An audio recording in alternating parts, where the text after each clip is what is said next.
Yeah, did you send her invitation to the meeting? Yes, I did. Okay, thank you.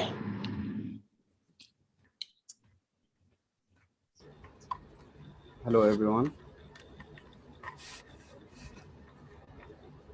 Hello, Khalid. How are you? How are you doing? Okay. Hi, how are you? I'm great. Excellent. Hope you're all doing fine. How's family? Everybody's okay? Yes, Good. they're good. So we have a guest today. Hopefully, we'll have some information about some collaboration, and then Mohammed will start presenting some. We'll take it from. So start. Hello, everyone. Thank you for joining us today, and we will have an excellent meeting. We have a guest with us today, and I will share with you some of the information.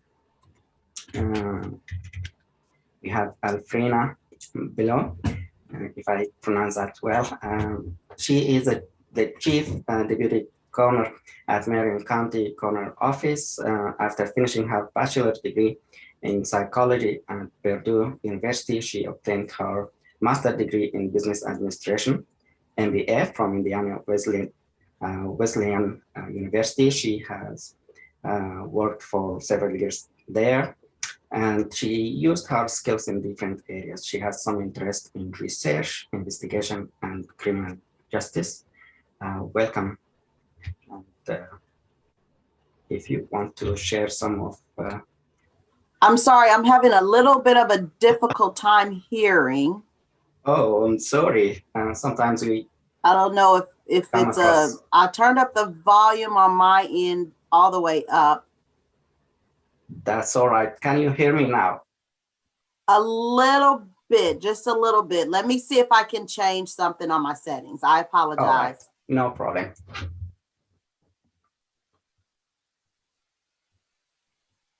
So in the meantime, I will just give you a brief summary of what we are doing. If you can hear me well, let's just give me a thumb up. So basically, we are a group of fellows. Okay, everything is checking out okay. It's just a little bit difficult to hear, just a little bit. All right, we can hear you. If you want to go ahead. I can't hear, now I can't hear you at all. Uh-oh. Can you hear me now? Hang on, let me check something else.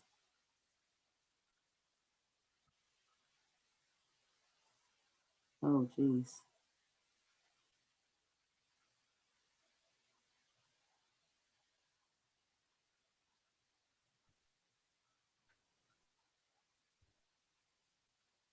Okay, well, what? Can you hear me? Oh, no, I can't hear. No? Let me, hold on. Okay. Technology, sometimes if it doesn't work, it's just...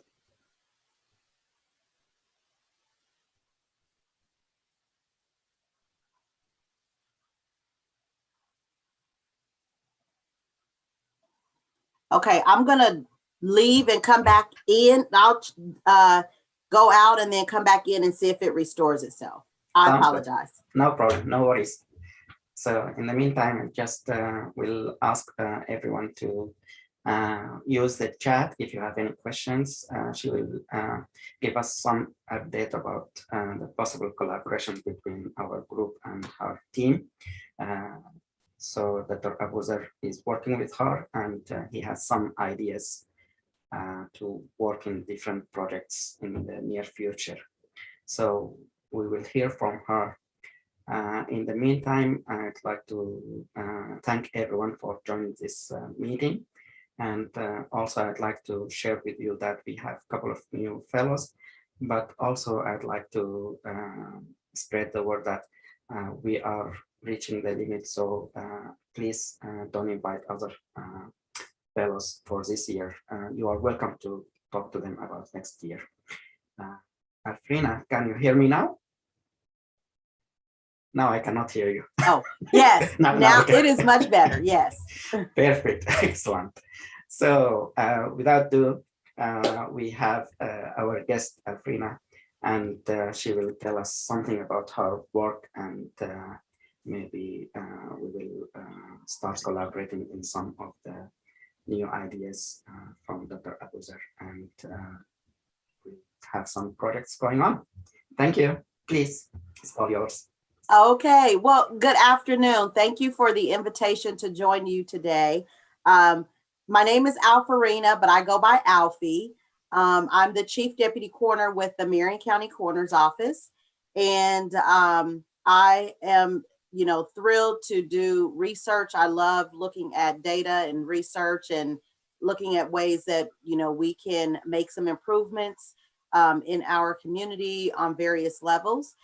Thank you to Abu, as I call him, with our office for this invitation. Looking forward to working with him regarding the data that we have within our office that I welcome any of you to participate in.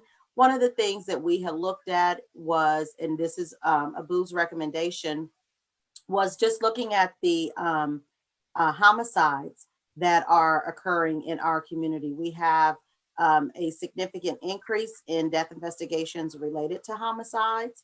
Most of those are violent death investigations involving gunshot wound injuries. And those that are involved are actually, pretty young in age, but we see a good variety. And so according to what he wants to look at, is the homicides and where they're actually occurring in our city. And also probably just, making sure that we discuss the age range. In addition to that, maybe even looking at what the toxicology screen is yielding in those homicide cases. So I do a lot of work with the community, and I have children who are young in terms of in their 20s. So my children are 27 and 24. And I talk to them and their cousins, my nieces and nephews, a lot about what's happening in our community and just getting information, gathering kind of like what is really going on. We as practitioners in various fields, we're really not in touch as much with the people who are out here, living on these streets every day and looking at their activity and what some of the challenges are related to societal issues, whether it's food related, drug use and abuse, environment. So looking at those factors, and I ask a lot of questions as an investigator, I ask a lot of questions surrounding why people are doing what they do, and trying to get some information. So I've heard a lot from some of the younger people who are, sort of closely related to what is happening on our streets. So why are there so many shootings, and what's driving this, the homicide rate to where it is today? Is it gang related? Is it mental health issues? Is it drug use and abuse? We probably will never be able to solve all of those problems, but at least taking a look at what is more prevalent. And so I'm a believer in talking to people. So I will call a family randomly and just check on them, for one, just to see how they're doing, but also to give them an opportunity to vent, to share stories about their loved ones. I have done that a lot with the drug overdose deaths because, families are grieving. They just want someone to listen to them. They want someone to understand them. I talk to a lot of mothers as it relates to, primarily it's been so far just drug overdose deaths. But, shifting that possibly to talking to mothers of these homicide victims and understanding, where were they before the homicide incident occurred? What were they doing? Had the families known what type of life they were living? So there's this, African-American sort of quote of, you live by the streets, you die by the streets. And so just understanding if that's the way that the family had accepted that the person, this young person in their 20s, was living, and if that was sort of their expectation, that because of the lifestyle that they were living, whether it was selling drugs or just hanging out with certain people, if they expected that that's how they would end up dying, nevertheless, they still have that pain. Those families and those parents, moms and dads, still have that pain and that loss, the feeling of loss and grief. And then just being able to offer some resources for grieving and counseling, because that trauma, in my opinion, really doesn't go away, and it just then continues in families, in society, and it becomes generational. So rather, there are other children in the house that are going through and dealing with this trauma, or there are children of the decedent, because many of the decedents that we see, the people that are dying, have young kids, and then dealing with that generational trauma of death of a parent, father, mostly, because it's mostly Black males, death of a parent, and then not having that parent, but then also the trauma that the significant other or the mother is dealing with, and how they're dealing with handling that with the kids. So it's just a ongoing situation that causes some societal effects in our communities. So that's my passion. I love talking to the families and just listening to them. At the office, they call me the people whisperer, because, families are very upset when they call our office and they just want information. And maybe at the time we don't have the information that they want, such as a cause of death or a death certificate or a full autopsy report. So, there are my administrative staff who try talking to the families, try giving them information, but the families are not happy. So then, they're going on and cussing and upset and mad. And so by the time they get to me, I know that they're angry. I know that they're upset, and I know that they're deep down hurting. So by the time they get to me, I just listen. I just say, first, tell me about your son. Tell me about your daughter. You tell me about who they were before all of this. Tell me who they were and how you raised them and your involvement in their life and what they did before all of this happened. And just to have them be able to get that out it calms them down. It brings them to a different level because someone is listening to them. Many of them say that their significant other or someone in their family is, asking them, why are you still crying about this? Why are you still crying? It's the loss of a child. It's the loss of a significant other. And no one can put a time frame on when you should stop grieving and when you should stop crying for that loss in your heart. And so just to have someone to listen to them, they've been very appreciative about that. So what I'm saying is we can take this research wherever we want to take it. There's so many opportunities, and even working with the crime prevention methods and organizations and groups to understand, okay, what really are you doing to prevent crime? And I'll have to tell you something funny. Yesterday, I'm doing an interview. I was asked to do an interview by one of our local TV stations, and it's not, it's more common for them to just come to the office, and I just do it at the office. So I said, well, no, let's go to the location of our last homicide. So I knew where it was. I knew the area. I didn't know the exact street. So I knew the area. I knew I grew up over in that particular area from probably about 10 to about 13 or 14, maybe even younger than that, maybe 9 to about 13 or 14. And I knew that over the years it had become a rough area from where I grew up and, how it was when I was there. So I drove to the area and I said, okay, yep, this is it. It's the 42nd and Post area. I knew it was a little rough, but I'm not scared because this is what I do. Been doing this for 24 years and in the community for 24 years. And so I drove back to where the homicide actually took place.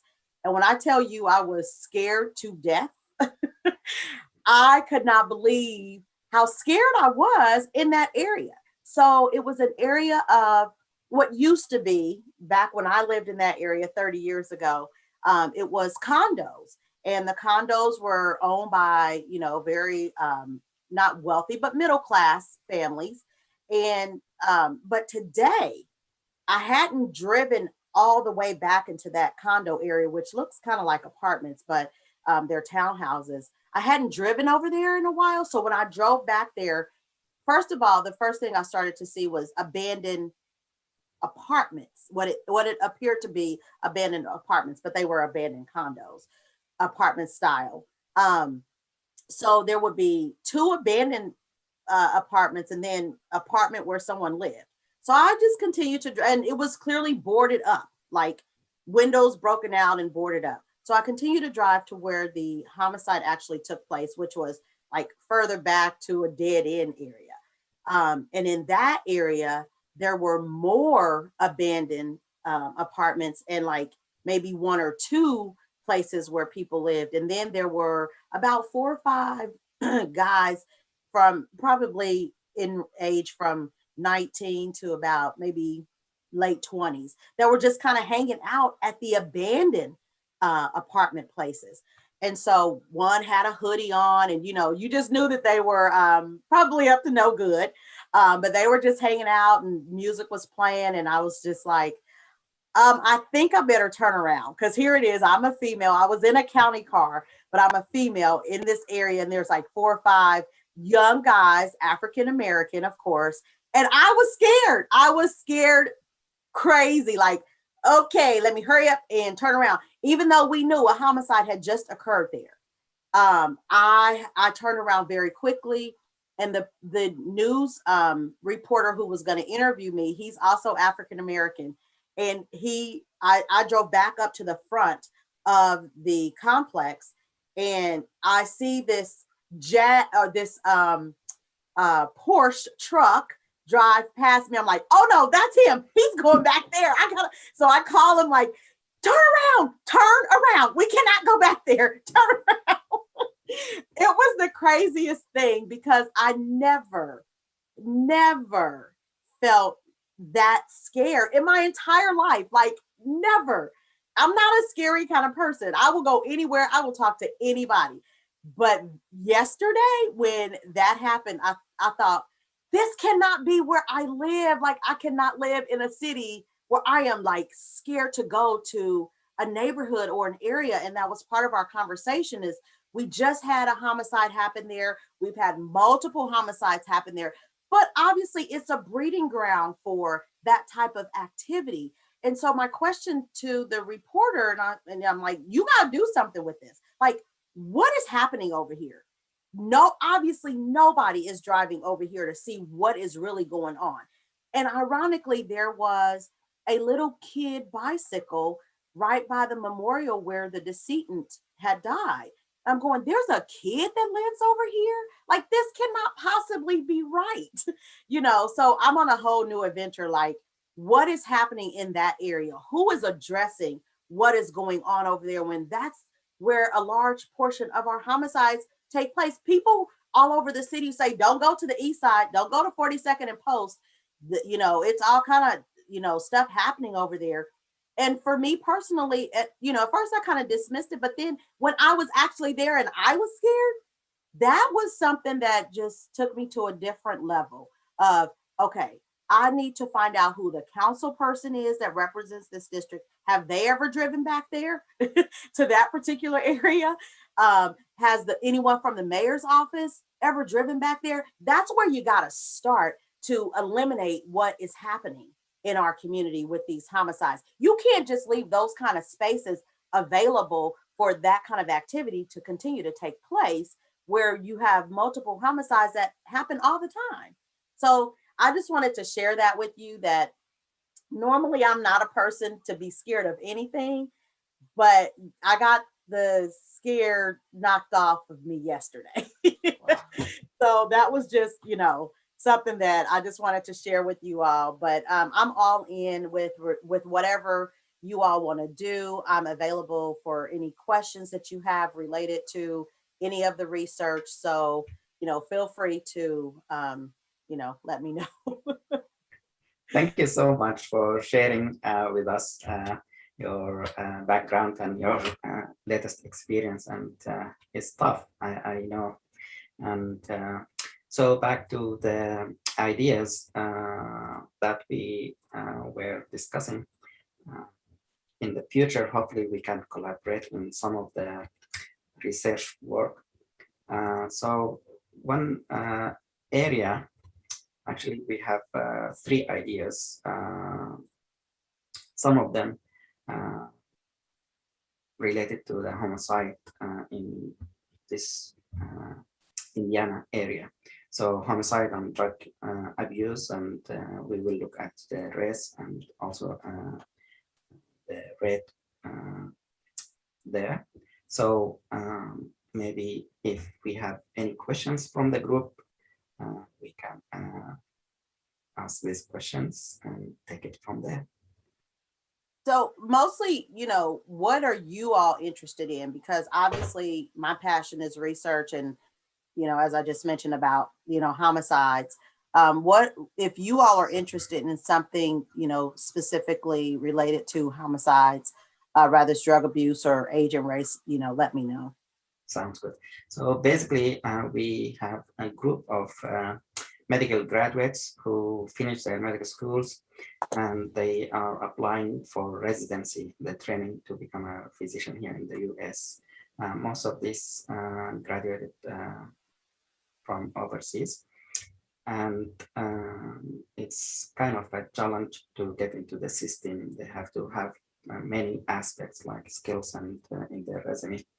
One aspect we want them to do is to focus on the research part, but also other skills like leadership skills, presentation skills, interview skills, so on. So as far as the research part, Observe mentioned a couple of ideas, and we want to see if some of this group will join him in raising some projects out of these ideas with you, and then take it from there. So we can look at the data, look at how we can analyze the data, see if we can improve on that, like quality improvement as far as what's the next step. As you mentioned, sometimes we can approach the government and see if there is area for educational information or community outreach, or somehow we can try to improve what's going on there. But the first step is to understand what's going on. So we can look at the data and then identify areas to understand what's going on, analyze the data, and then maybe think about what the next step. So some of the group might be interested. Any questions from the group to Alfie? Or maybe Abuzer, if you want to add. Hello, everybody. Do you hear me? Yes. We can hear you, yeah. Yes. Okay, regarding the ideas, yes, I made a WhatsApp group and I got like 6 participants in ideas number 1 and 6 in ideas number 2. For the third one, I don't have anybody yet, but it is open for everyone to participate.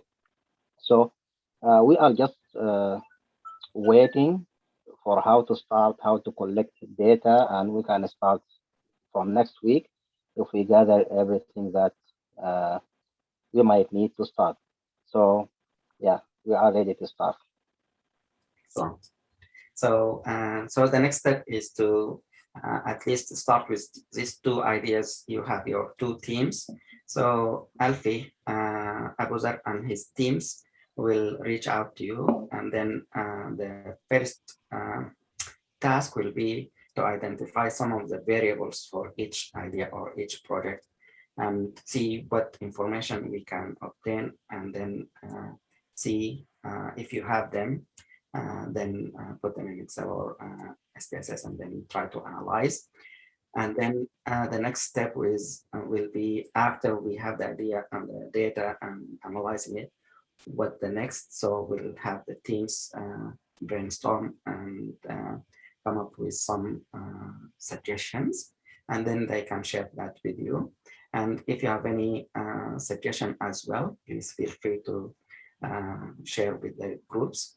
And then we'll take it from there. If we have good information, good results, and good suggestion or ideas out of what we have done with these two projects, at least, maybe the third one also, then we will think about how we can publish this or send it as abstract or paper or some to be shared with the major group in the medical community.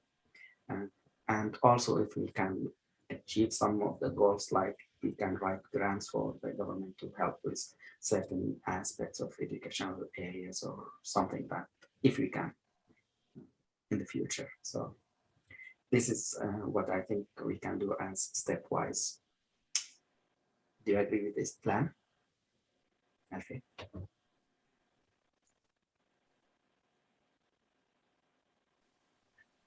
That works for me. So do you all have a an email group, or is it just the meetings on Saturdays? So if there's some correspondence that we, you know, kind of talk about during the week or at any other time, is there an email group or some sort of listserv or something like that? So what I suggest is Abuzer will have the two teams. You can collect the contact information in either emails or WhatsApp group, and then we can talk to you about what's the best time, if there is, let's say, meeting time, what's best for you, what's best for them, and then identify times for meeting, maybe weekly, and then discuss the progression or the progress of the project, each one. Or if you want to talk all at the same time, that's also a possibility. So someone will invite me to a group. Is So that how that will work? So Abuzer will arrange that for you, and I'll be on the back end helping arrange anything to work out. Sounds good? I already made the WhatsApp groups for the two projects, but I will also collect the emails from each participant, and I will send all of these to you. So if you have any update, you can just send a mass email to all of us, and that will be for you next week. I will collect everything that you might need. I will send it to you. Sounds good.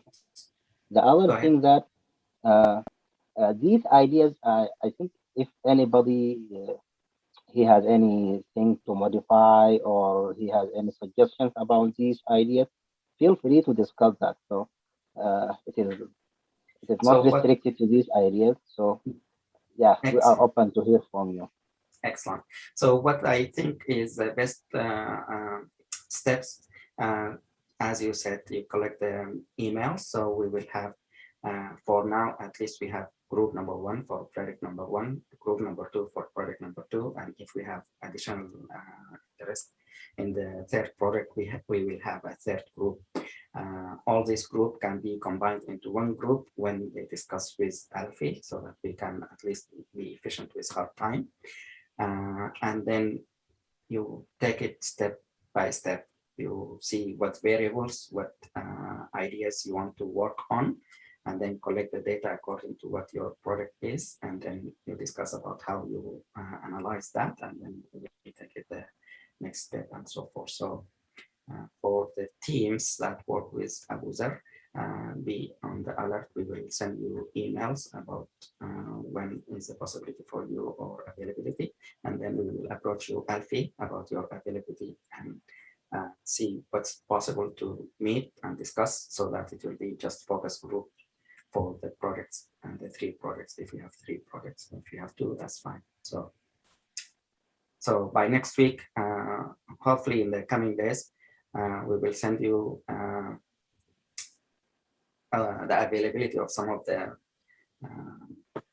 fellows who are interested in these 2 or 3 projects, and then we will see your time, which is available for you, and then we can meet the group with you and discuss the project itself, the ideas and the variables and the data collection. So step by step. Sounds good? Yes. Any questions? Yes, I got some questions in the chat. So, Yes. Dr. Amna, she said, I want to ask about the target age group of the study. And is there any specific types of drugs, as there is a wide variety of drugs abuse? So she's mainly asking about the specific age group and specific types of drugs. Alfie, if you have answer for her. Um, so it varies. I mean, whatever age group you all want to look at, um, we can do it however you want to. We see the majority obviously are, younger in age between 18 and probably 35. But recently we've had some older people that have been involved in homicides, but the vast majority are between 18 and 30, I would say, is a large portion of homicide. So, if we want to take a look at those, that's fine. And if you, so we can pull any age that you all want to look at. So my suggestion would be to combine the, let's say, arbitrary cutoff point like age 50 and above and below 50, and then look at the data from the two group and then compare, and you can do the analysis according to what we think we can find, and then depending on that, we can go to the next step. So our interest mainly is in geriatric population, but as you said, mostly the incident might happen in young. You said mostly what population? Geriatric older adults. Like this is about older adults. The fellowship itself about older people, but we can apply the same principle of research in younger population. So what I suggest is we can look at the two group, younger and older, in your set of data, and identify the variables that we are looking for, and then we can maybe compare what happened to older people versus younger people. And the same question will apply. What if there is a drug involved? What kind of drugs are used in older people versus younger people? And you can compare different things. So when you have the two group discussion with the fellows, then they can also elaborate about what we think we can find from the data set. Okay. Sounds good. Good question. Okay. Thank you. Mhm. Yes, I have another question from Dr. Lubaba. Mhm. She asked, what are the data you currently have, deceased versus criminal data, to study the use of illicit drugs among them? And you mentioned age group varies. Since our program is geriatric, how often you encounter elderly death or homicide? So, Alfie? Okay. So we have lots of data. We have lots of data points to pull because we use a information management system. So we can query any data that's collected from any of our death investigations. What is also interesting is, are you looking at a number of a time period? So are you looking at a certain year? Are you looking at a couple of years or comparing years? So that's going to be critical, something to think about as well. If you're looking at 19 versus 20, or, years 16 through 20, that's going to be, we can only go back to 16 for 2016 for specific data. So that's the data that we have, that's in our database. We only have access to deceased individuals, not criminals. So if they're in the jail system, we don't have access to the jail system records. So only deceased individuals. Looking at illicit drugs, we work with the toxicology lab that we can query drug analysis data and compare that if that's a route that you all choose to go in to look at any illicit drugs. So we have what we call drugs of abuse panel that pulls probably close to 200 drugs that we test for in all of our decedents. So we can look at that if you want to do that comparative analysis. And then since your program is geriatric, how often do we encounter elderly death or homicides? Not very often, but we have had some. We have had some that have occurred, but not too many. Most of the homicides that we deal with are primarily, in the younger age group, in that age range between 18 and 30, I would say, is a large portion. Okay, thank you. I got another question from Dr. Shaima. She has asked, she asking regarding the histopathology report. Can the results be linked to the drug abuse cases? She has interesting in other parts of research. She wants to link histopathology to the drug abuse and drug pathology to the organs. So her question is regarding the histopathology. Can the results be linked to the drug abuse cases? No, Okay. because when we only do histo pathology on more natural related deaths rather than homicide related deaths. So histology is typically only done where we cannot rule out everything else. So if we have a known homicide, gunshot wound case investigation, we don't even send out for histology. So we only send out for histology if there's something that can't be determined for the cause of death outside of everything else. Thank you. These are the questions that I have on chat. If there is another question, I will say that. Thank you so much. Thank you so much, Dr. Abu. And thank you so much, Alfie, for the wealth of information that you shared with us. And we are looking forward to work with you and collaborate. So at least you have 2 teams ready for you. And hopefully we will have a third team if we have some people are interested in. So looking forward to working with you. We will send you email in the coming days, and we'll take it from there. Hopefully we will meet with the fellows who are interested, and we will work hard to get this project done. Thank you so much. All right. Thank you for the invitation. I look forward to working with you all. I have a question for you before you leave. Uh-huh. Yeah. If you have any suggestions regarding these ideas, so you can modify them. Because if you see that there is some idea need to be modified, so you can feel free to tell us about that. If you have any other suggestions or any other ideas, you can share these ideas with us, so we can collect a group of fellows that can help you doing these ideas. Great. Thank you. I appreciate that.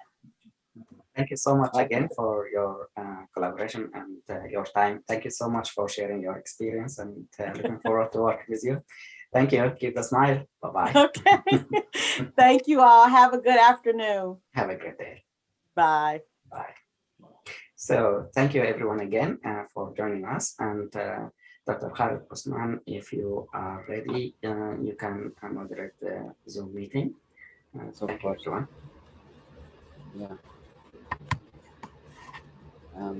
Yes, for today, I believe Dr. Muhammad Al-Tijani will present research, population, and variables. And also we have introduction to ResearchGate and Google Scholar, in addition to tutorial in SPSS and creating graph in Excel. I'm also going to present to you my previous project, which is incidence of falls in geriatric population in 3 nursing homes. So maybe we can start with Dr. Muhammad Al-Tijani if you are ready, or if someone else wants to jump in with their topic, that is also okay. So while Muhammad Tijani is pulling up his slides, if you have slides, do you have one? Yes, I do.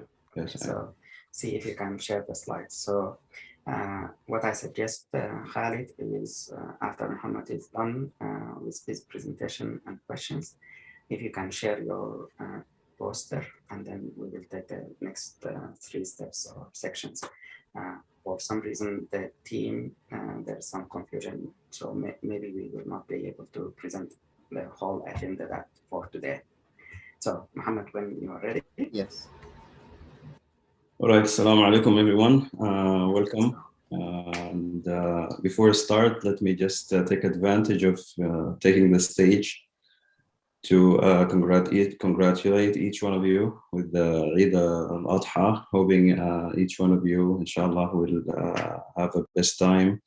And inshallah, next year, Eid, when it comes, each one of you achieve all his dreams at the personal level, at the professional level. So Eid is Tuesday, right? We'll meet before the Eid. Another thing I would like to actually address, but I'm not sure how we can just fit it in before I start my presentation. I just run into this topic on the local news website. Let me just share my screen, if possible. Share my desktop here. I'm not sure if you can see it or not.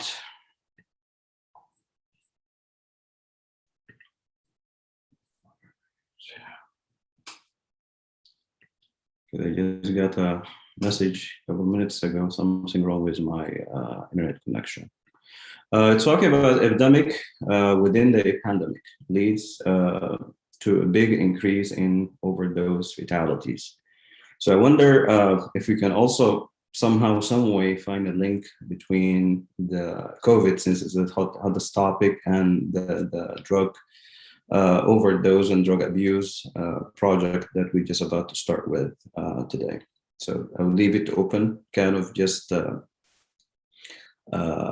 something you all can think about, and maybe there's a way we can put it together as part of this great project we're about to start.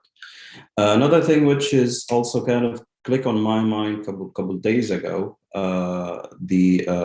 I'm not sure if you all remember the big debate of putting Narcan or the naloxone, if you're all familiar with the naloxone, and there was a huge debate 4 or 5 years ago of moving naloxone or the nasal spray format, the Narcan, to be OTC or over the counter, and to which extent after this huge debate, legislative battles at the state level, at the federal level, now Narcan kind of available over the counter, to which extent it affect the fatality from the drug overdose, if we can also fit it under that same great project we are planning to start with Dr. Abuzar and the rest of the group. So these are 2 ideas just come to my mind. I'd love to share first before we start the presentation. So I'll leave it open for suggestions, for anybody can find a way to tweak it here and there, and just find a way to attach it if it's relevant to the project. My presentation about research population. I'm not sure if you can see my screen now. Everybody? Yes, we can. All right, great. Yes. All right, so research population and variables.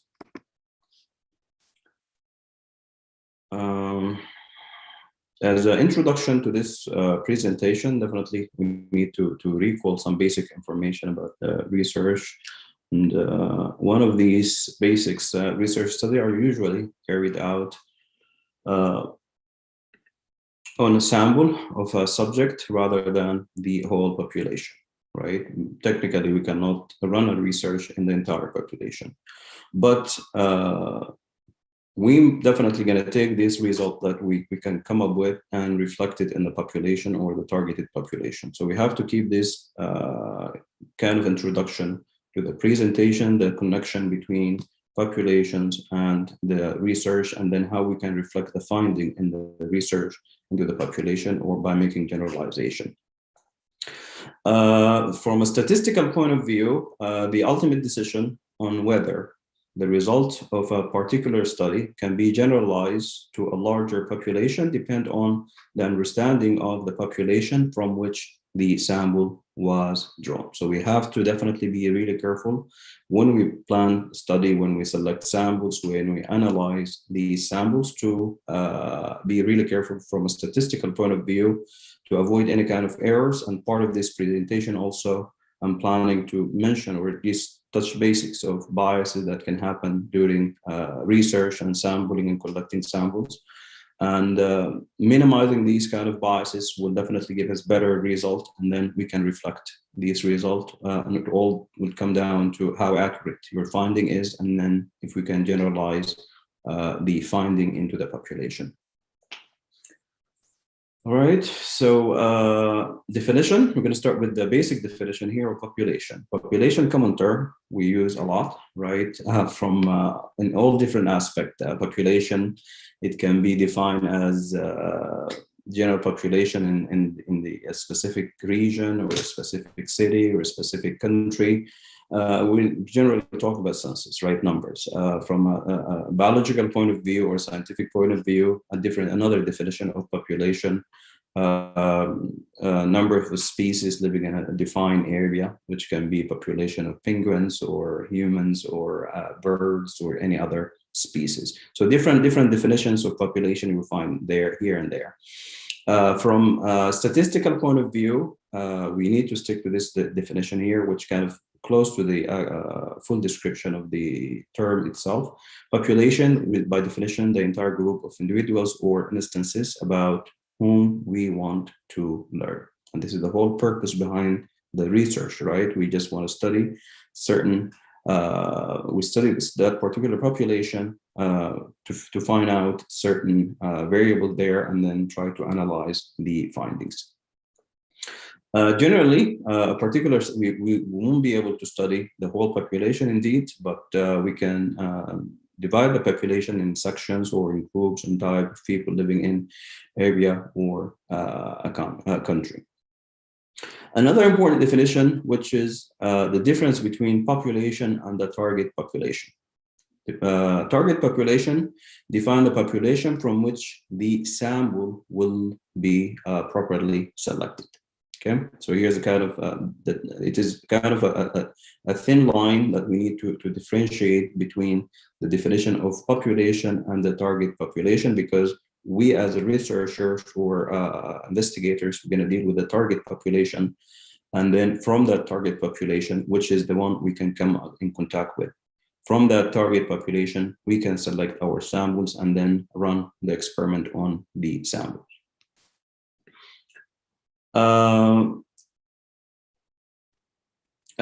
Population itself, and the definition of population, the selection of the population can vary from study to study or different study methodology, and we try just to touch the basics of selecting population on the three major types of studies. We'll start with the descriptive studies, in which the population is already defined, and then the observation are made on representative sample from it.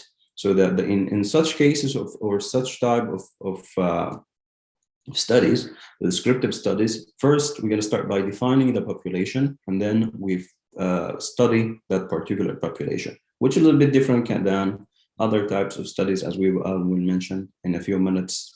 For instance, cohorts or the cases in control study. Study population may be defined by we use different tools to define the study population. For instance, geographical location, age, sex, or even sometimes we can combine more than one criteria to define the study population.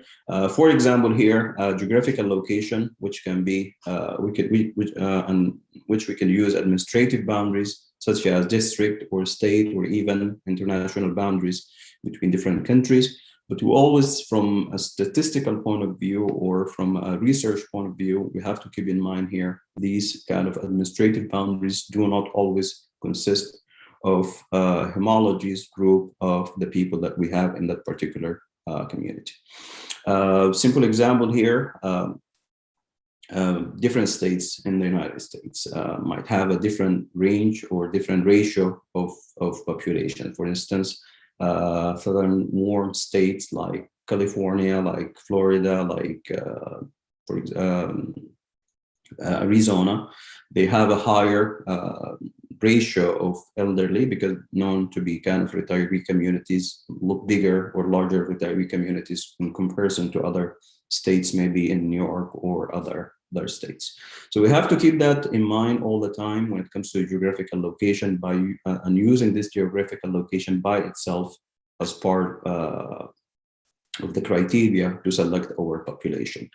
Definitely we can use age groups, we can use gender, sex, meaning male or female, or even sometimes we can use subcategories, additional subcategories, for example, occupation related or combining occupation to male or, for example, doctors in Michigan or doctors in Lansing or coal mining workers, male coal mining workers in Pennsylvania and so on. In case of a case control study or the population selecting population in case control studies, it is important here to keep in mind that in case control studies, observations are made on a group of patients, right? So we started the case control study, or start the study itself by having a patient, or we already, the population itself already defined, or at least part of the population. These are the study groups, right? Well, what we're going to do now is just to find a control group, and we run the study. So the population here already defined. The example we have here, patient with a specific disorder attending the outpatient during a study period. Keep in mind here also, in case control study or selecting a population in these case control studies, sometimes using outpatient clinic might not always reflect what's happening in the community or what's happening in the entire population, to which we try to reflect our findings later after we get the result of this research or the study. Again, and this is the second form of population, or defining population or selecting population based on the type of research we're about to start.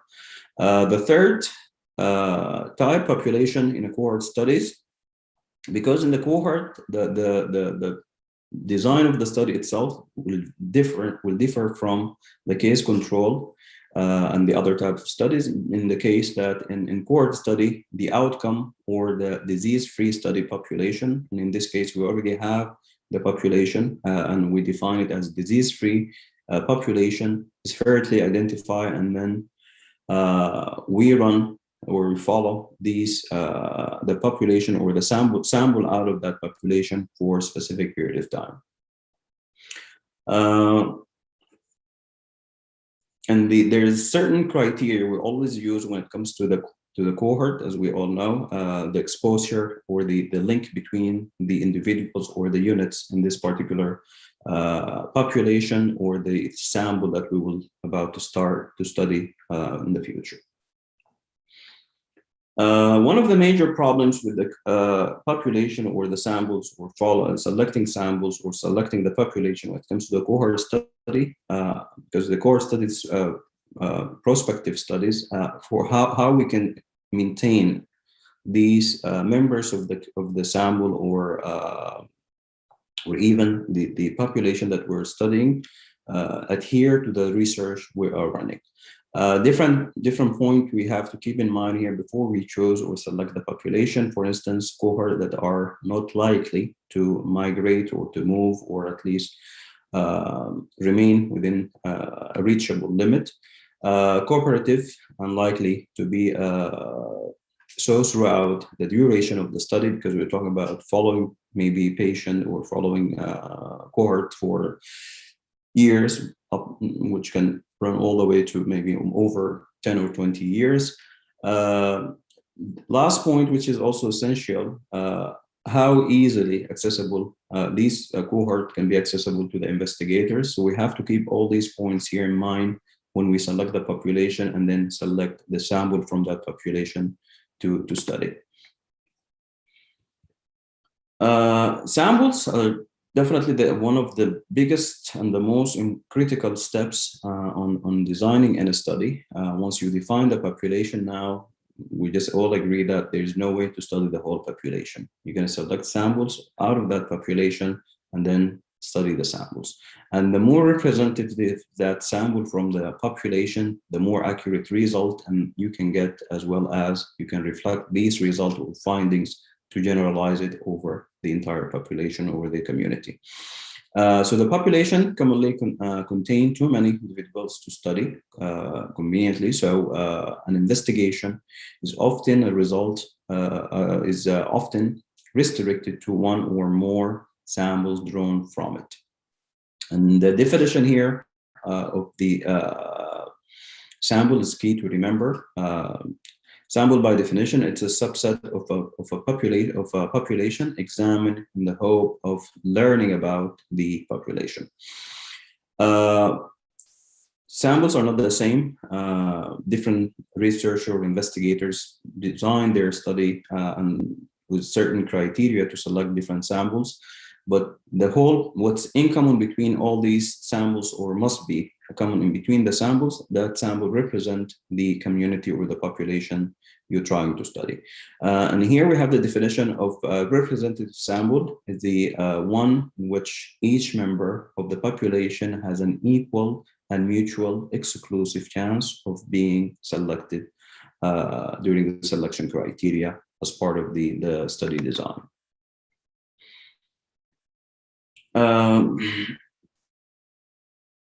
So in medical research, the criteria for population may be clinical, demographic, and time related. Clinical demographic characteristics define the target population. Usually, we use certain criteria to define our target population. For instance, lung cancer in the United States and our target population. The study population, which definitely we cannot study the whole population in the United States when it comes to the lung cancer, but we can at least tweak our research to a smaller group or at least a smaller population we can select sample from. And this is the study population as we just defined it earlier. And then from that, we're going to select the study sample, and we have to apply the definition of a representative sample that we, as I just mentioned in the previous slide, which each member of the population had an equal and mutual exclusive chance of being selected. Method of sampling, different methods. Some are easy to apply, other a little bit complicated, but definitely will give you more accurate result. And let's go through some of these methods. Non-random samples, in which sometimes we can rely on volunteers who agree to participate. Also, what's known as the snowball samples, in which one case will lead to the other. Convenient samples, such as a medical student as always being just a guinea pigs in every single research, for instance, in Sudan. Quota, also selecting a fixed number from each group just as a fixed number. And then refer cases who might be under pressure to participate. This is kind of very easy way to select samples, but definitely as it is easy, you're not less likely to get accurate result and findings, especially when it comes to data analysis later at the end of the study or at the end of the investigation. Another samples or methods of sampling, random sampling methods, different types of random sampling. For example, simple random sampling, when you just easily can assign numbers to each individual and then randomly select certain numbers without having any idea who's basically assigned this particular number. And this will definitely help to reduce the selection bias, which we will hopefully cover also during this presentation. Systemic sampling, in which every person is selected from a list or any other ordinary, then a sample can be drawn from a quote. Very simple. You basically assign people in numbers and then use other criteria to select certain numbers or certain individuals. Multi-stage sampling, especially if you're trying to study or have a kind of a huge population or target population. In this case, you have to break down the samples into smaller units and then randomly select from these small units. A simple example we can use here for multi-stage sampling. Let's say you want to study iron deficiency anemia in the United States. The target population, let's say Ohio, and then the listing or selecting all the blood banks in Ohio can be part of this multi-stage sampling, and then randomly selecting, let's say 3 or 4 or 5 different blood banks and the findings and then of iron deficiency in this particular blood samples collected in these blood banks can be the final stage of this multi-stage sampling method.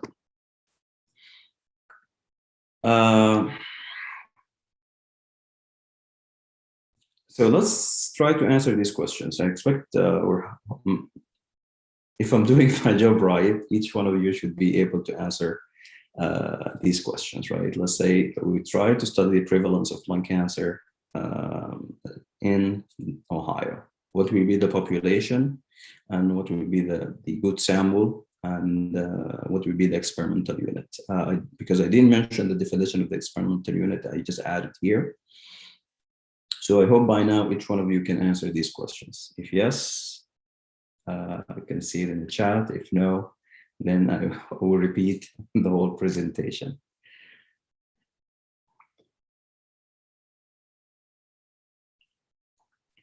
You're doing good?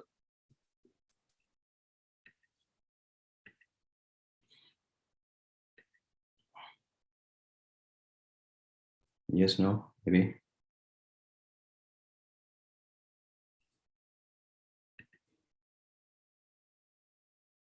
All right, just making sure. Thank you. Sampling bias and the definition here kind of critical to understand. In research, bias occur when systematic error is introduced into sampling or testing by selecting or encouraging one outcome or answer over the other.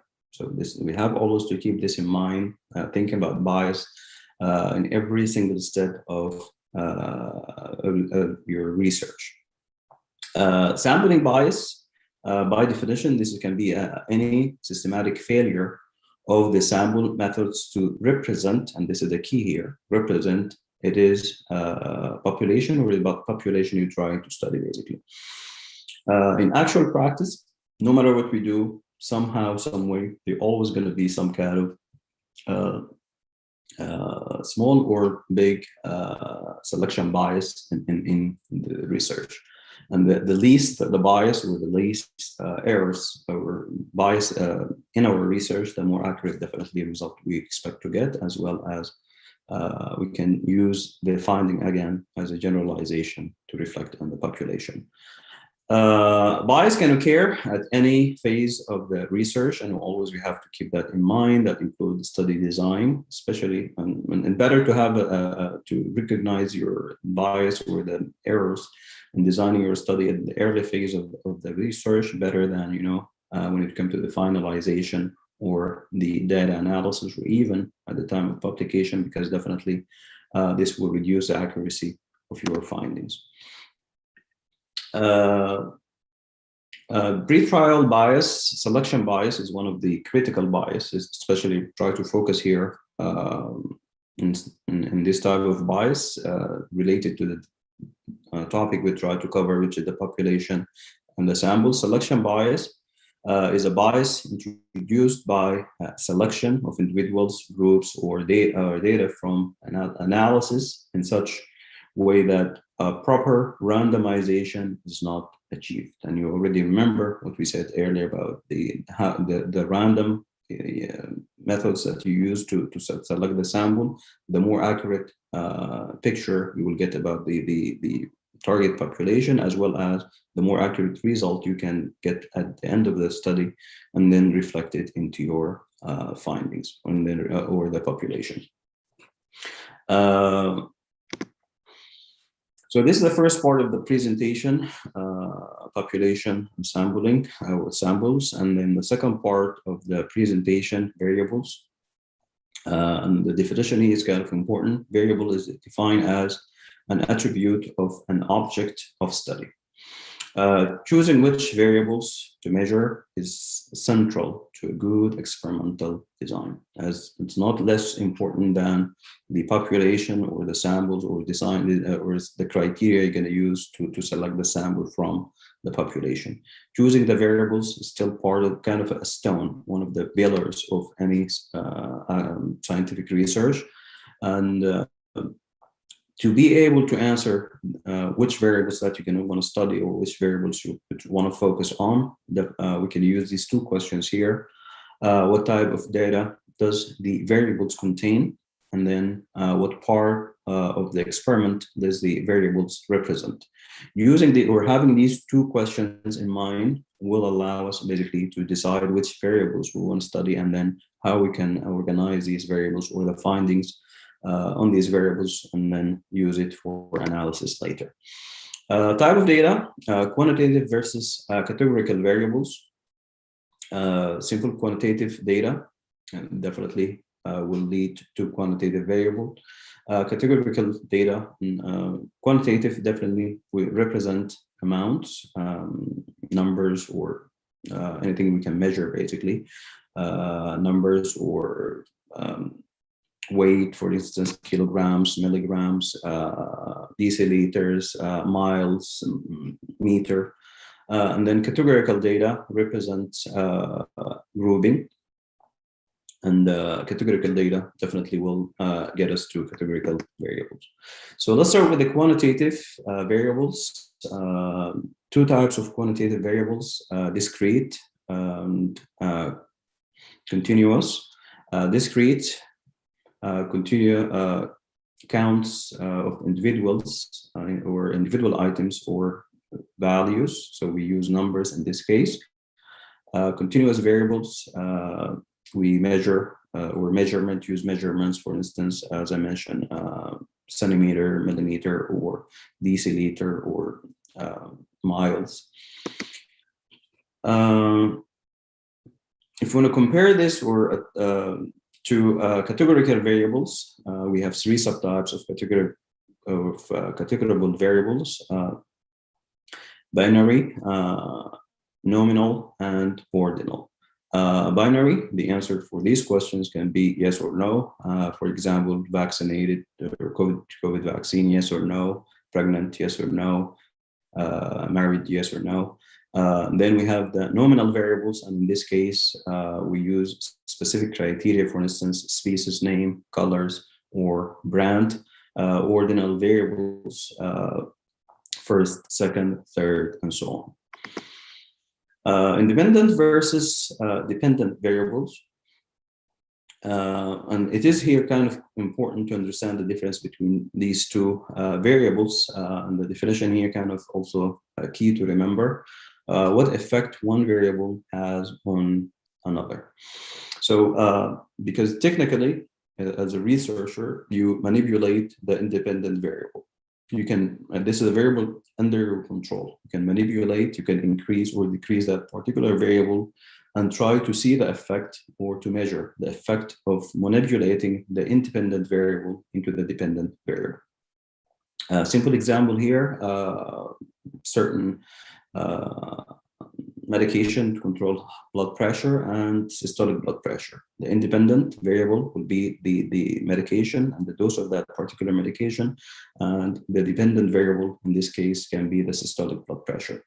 Increase the independent variables and measure the effect of that independent variable on the dependent variable, which will either increase or decrease the blood pressure and so on.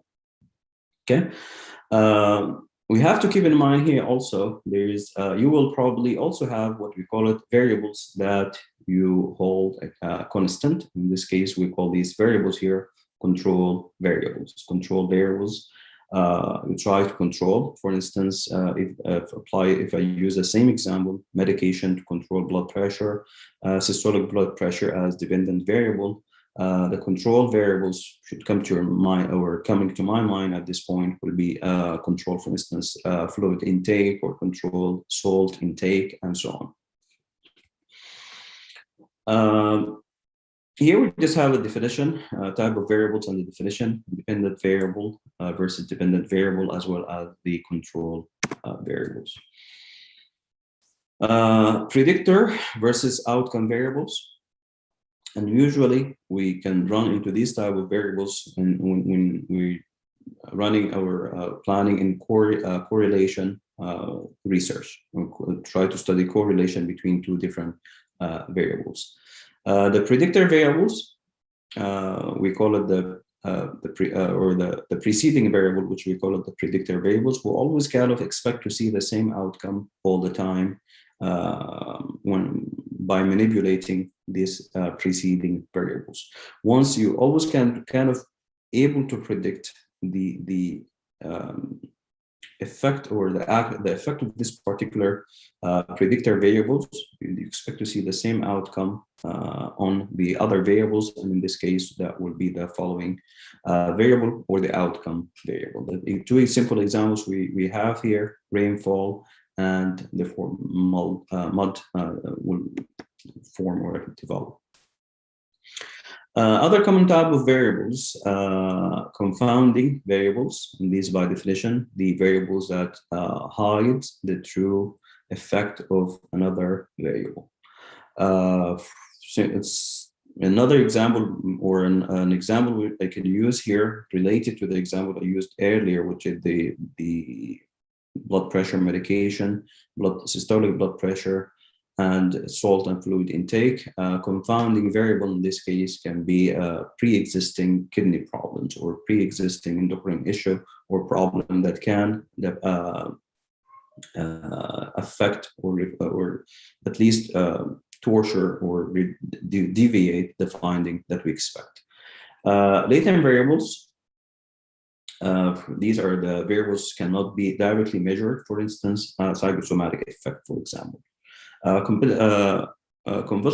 Composition variables. These are variables also can form or build up by combining multiple variables together, having more than one variable or different variables at the same time in the experiment that will generate this kind of composition variables. All right, any question, guys?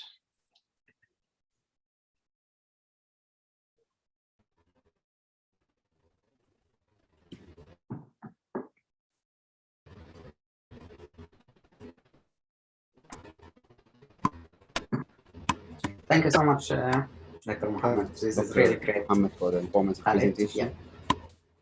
Thank you, everyone. Thank you for giving the opportunity to present this topic. And again, كل عام وانتم بخير. Before I hand the microphone. It's all back to you, Dr. Nadir and Dr. Khalid. Thank you so much.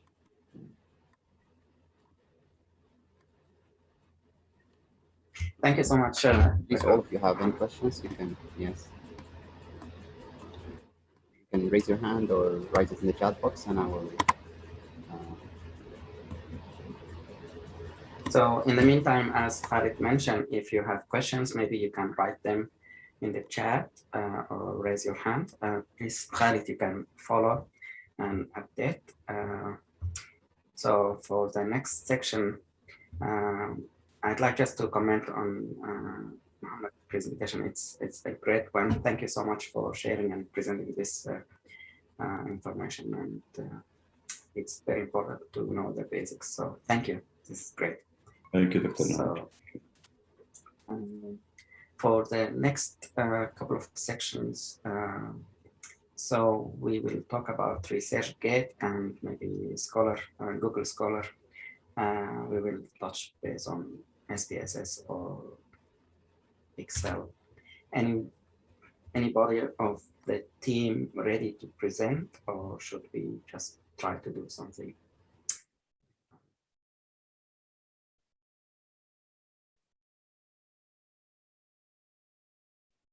So what I want to do is maybe for this session, so that we can follow what Mohammed was saying, I will just go over some of the basics using Google Sheet, which is similar to Excel. We will try to build a survey and then answer the survey and then try to get a graph or analyze the data in a form or shape so that things make sense, if that's okay with you guys. In the meantime, if you have questions, Khalid, please let me know. So I'm gonna share the screen with you guys.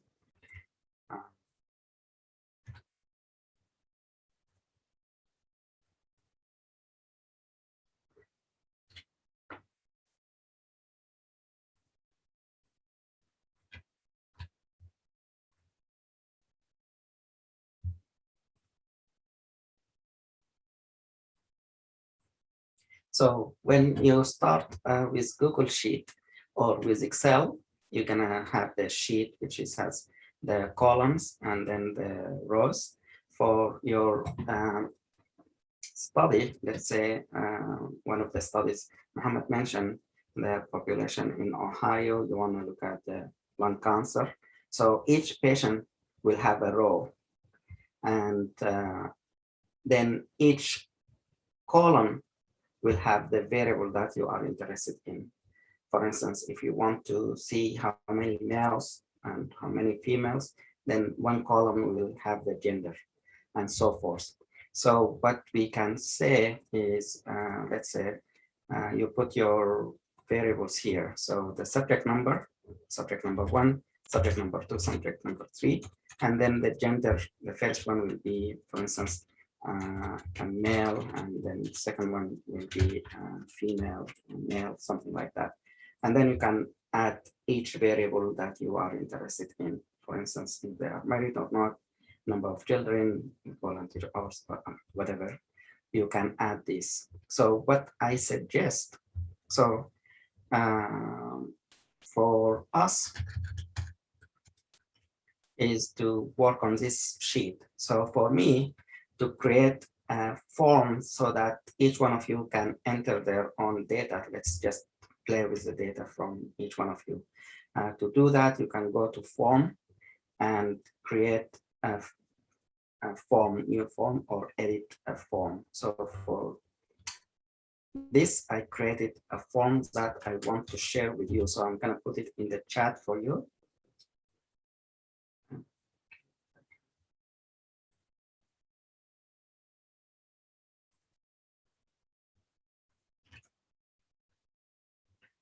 So you have a link in the chat.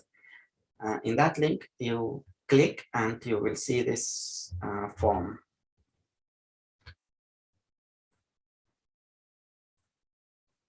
So just answer it with any data that you may. Could be accurate data or could be just you make it. So if you're interested, just get all this information in. It's 4 questions. Let's say email, yes, number of children, 1, and number of hours. If you are volunteering, let's say whatever, and submit that. So if anyone has question, let me know. So far, we identified the variables that we are interested in. We put them into a format that's like a survey format, and you collect the data from the participant or the patient or the chart or whatever.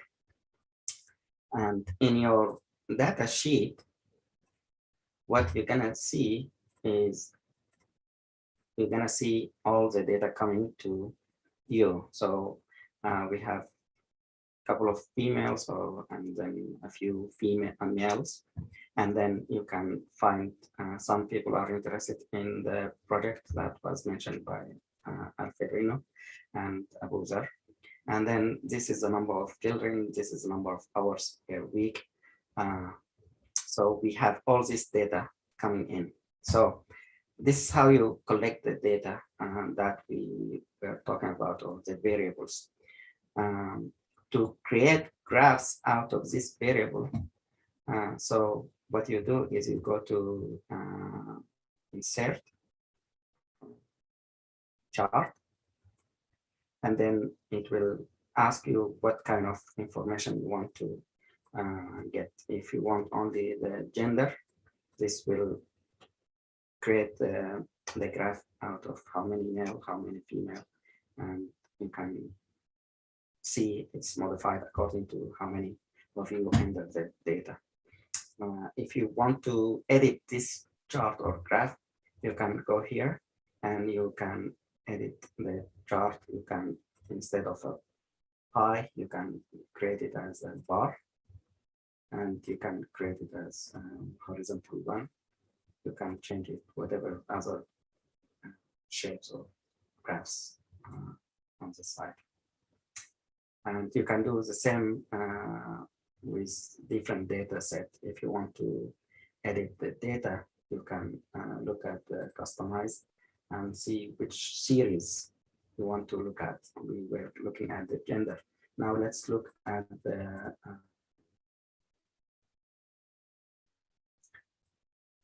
number of hours, for instance, or number of. So you can create a different graph. So this is about the gender. Then we will look at who are the people who are interested in the projects. So here we have 84% of you interested in, and then 15 not interested in that. So this is how you, and then you can change the shape as well. So this is basically how you collect the information as variables.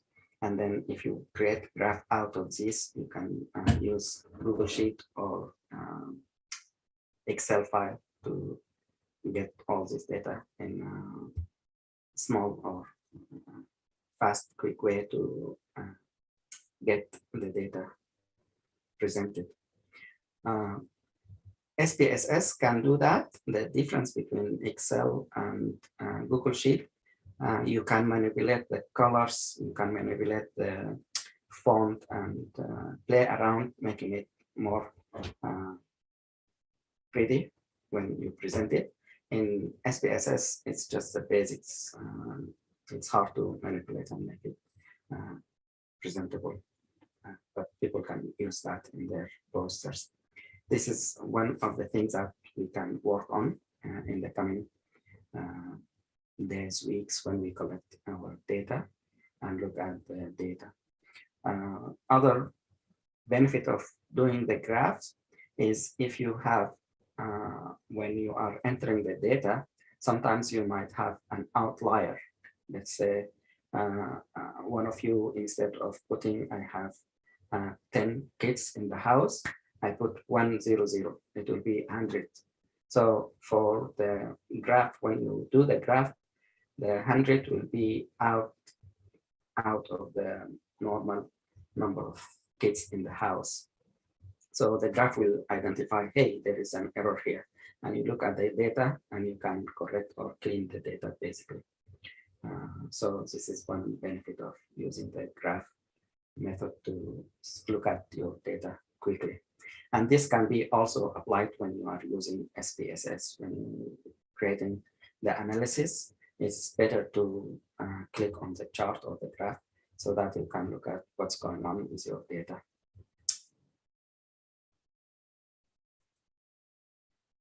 Any questions?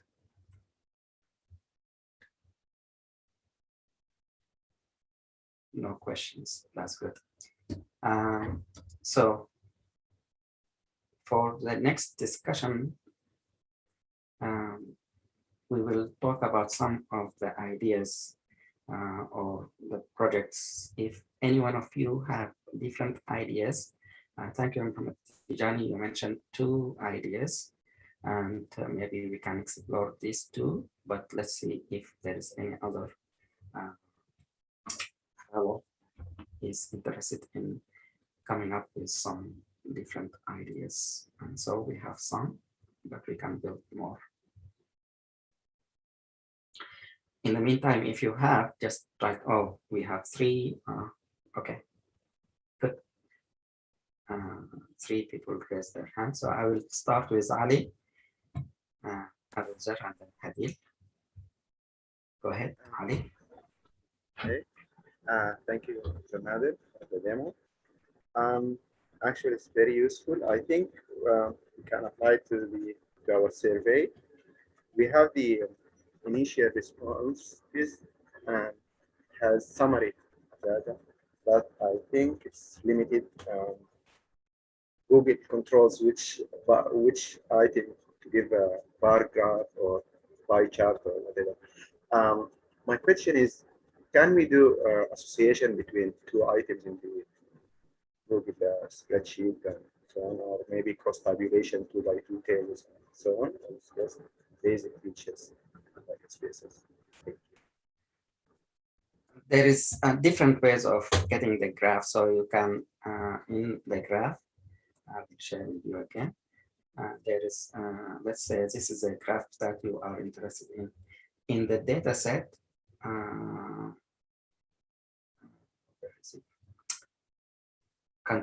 customizable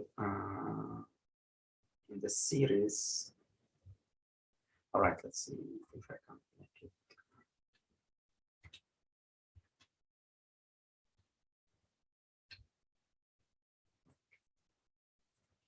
Let's look at the gender and the interest, for instance, and then you can create the graph out of these 2.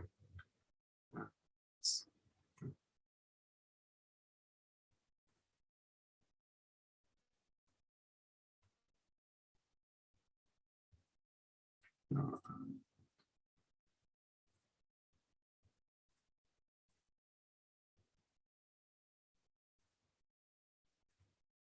so if I want to add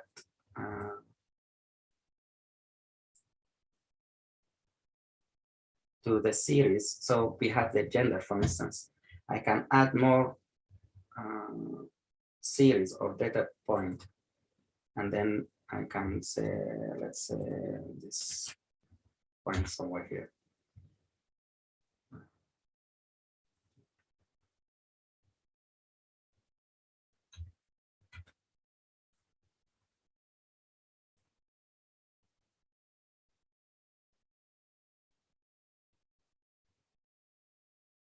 So you will have more than 1 data set. Add series. Let's say C to C.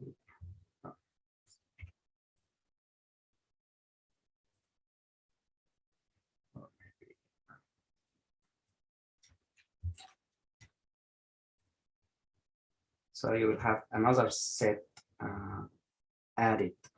You can add to the, it's not working for me here.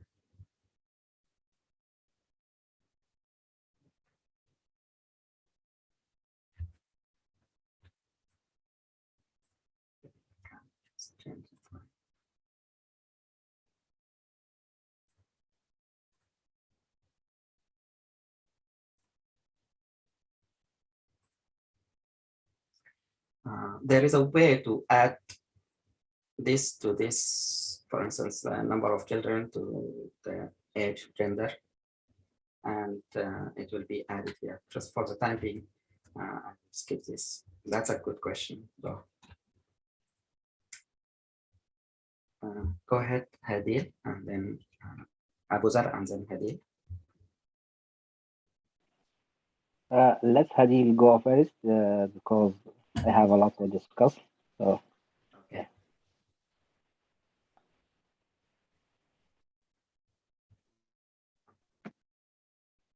Okay, thank you for the opportunity, Abuzer. I would like to share an idea for research. So I don't know if is that okay, Dr. Nader, Yes, or yes, okay. yes, please. So the idea is I'm working now in a senior home as a nurse aide, and definitely there is an abuse for seniors or geriatric population, and there is like I know there is many statistic in the USA that talking about abuse, the number of abused population, abused seniors in the nursing or assisted living homes and so on. But my thoughts is about the causes, the root causes of that abuse. I didn't find anything, or my idea is about exploring the relation between employee satisfaction and rate of abuse in senior population who are resident in the senior living facilities. Because from my observation, there are different causes. For instance, there's like sometimes lack of knowledge, not from there is a training, there's a training for the employees, but the training itself, how the employees receive the training, their acceptance for the training is depends on different variables and different circumstances. And I think employee satisfaction has some relation with the abuse. So I didn't do my task in searching in this topic, but I'm intending to do that. But I was like confused how I can approach this situation. Is it true?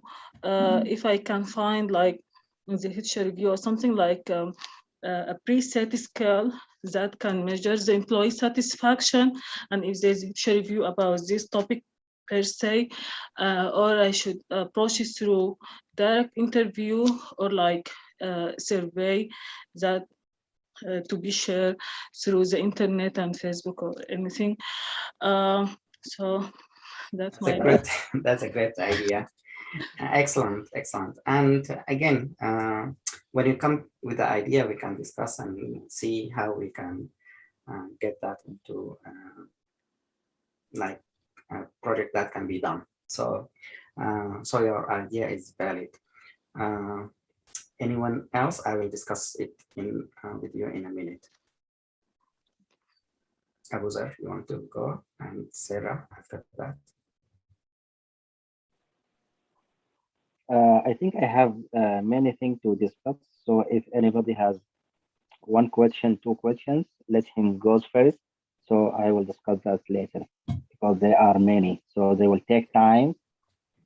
So what I let me. suggest is divide the points into points where you want to discuss with the whole groups, and then maybe some we will discuss you and me after the meeting so that we don't take the time for each other fellows in general. But Sarah, if you have questions, we am, go ahead. We are Muslim. Yes, salam alaikum. My question for Dr. Abuzer. Please, I'm trying to go through the website and see your ideas. Can you share your screen and walk us through where did you post your idea in the geriatric website? And just show me how, and then after that, how do I join a certain group? So I just message you on WhatsApp, or what is the procedure? Because I was not familiar.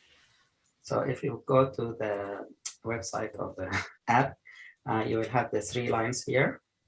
And in here you will have, if you go down, you will have projects here. It's just an idea. So we put the ideas here, down below the projects. If you go there, there are a couple of ideas, what we are working on now. And then we have so which one is yours? This is this one. The 3 ones that's for the postdoc. Yeah, post, yeah, the on sites. Okay, so when I click on it, there's a Oh, you description click of the idea. at the description of the idea, and then you Okay. can contact him and then discuss, or maybe you can meet here. And Okay, thank you very much for you're clarifying welcome. it. And then you can also discuss if it's just simple questions between you and him. If it's a question that for the whole group, then you can ask in this discussion part. Okay. Also, Thank you. Dr. Wam, you can reach me by messaging or WhatsApp. I will add you to any of these groups you want to participate in. Okay, thank you very much. Thank you. Sounds good. Excellent. Khalid, do you have any additional question? Okay, so let me go back to Hadil's idea, and then we will discuss with Abuzer and maybe with Muhammad Tijani, his ideas as well. So for Hadil, you mentioned the nursing home and the abuse in older or senior patients, which is a good idea.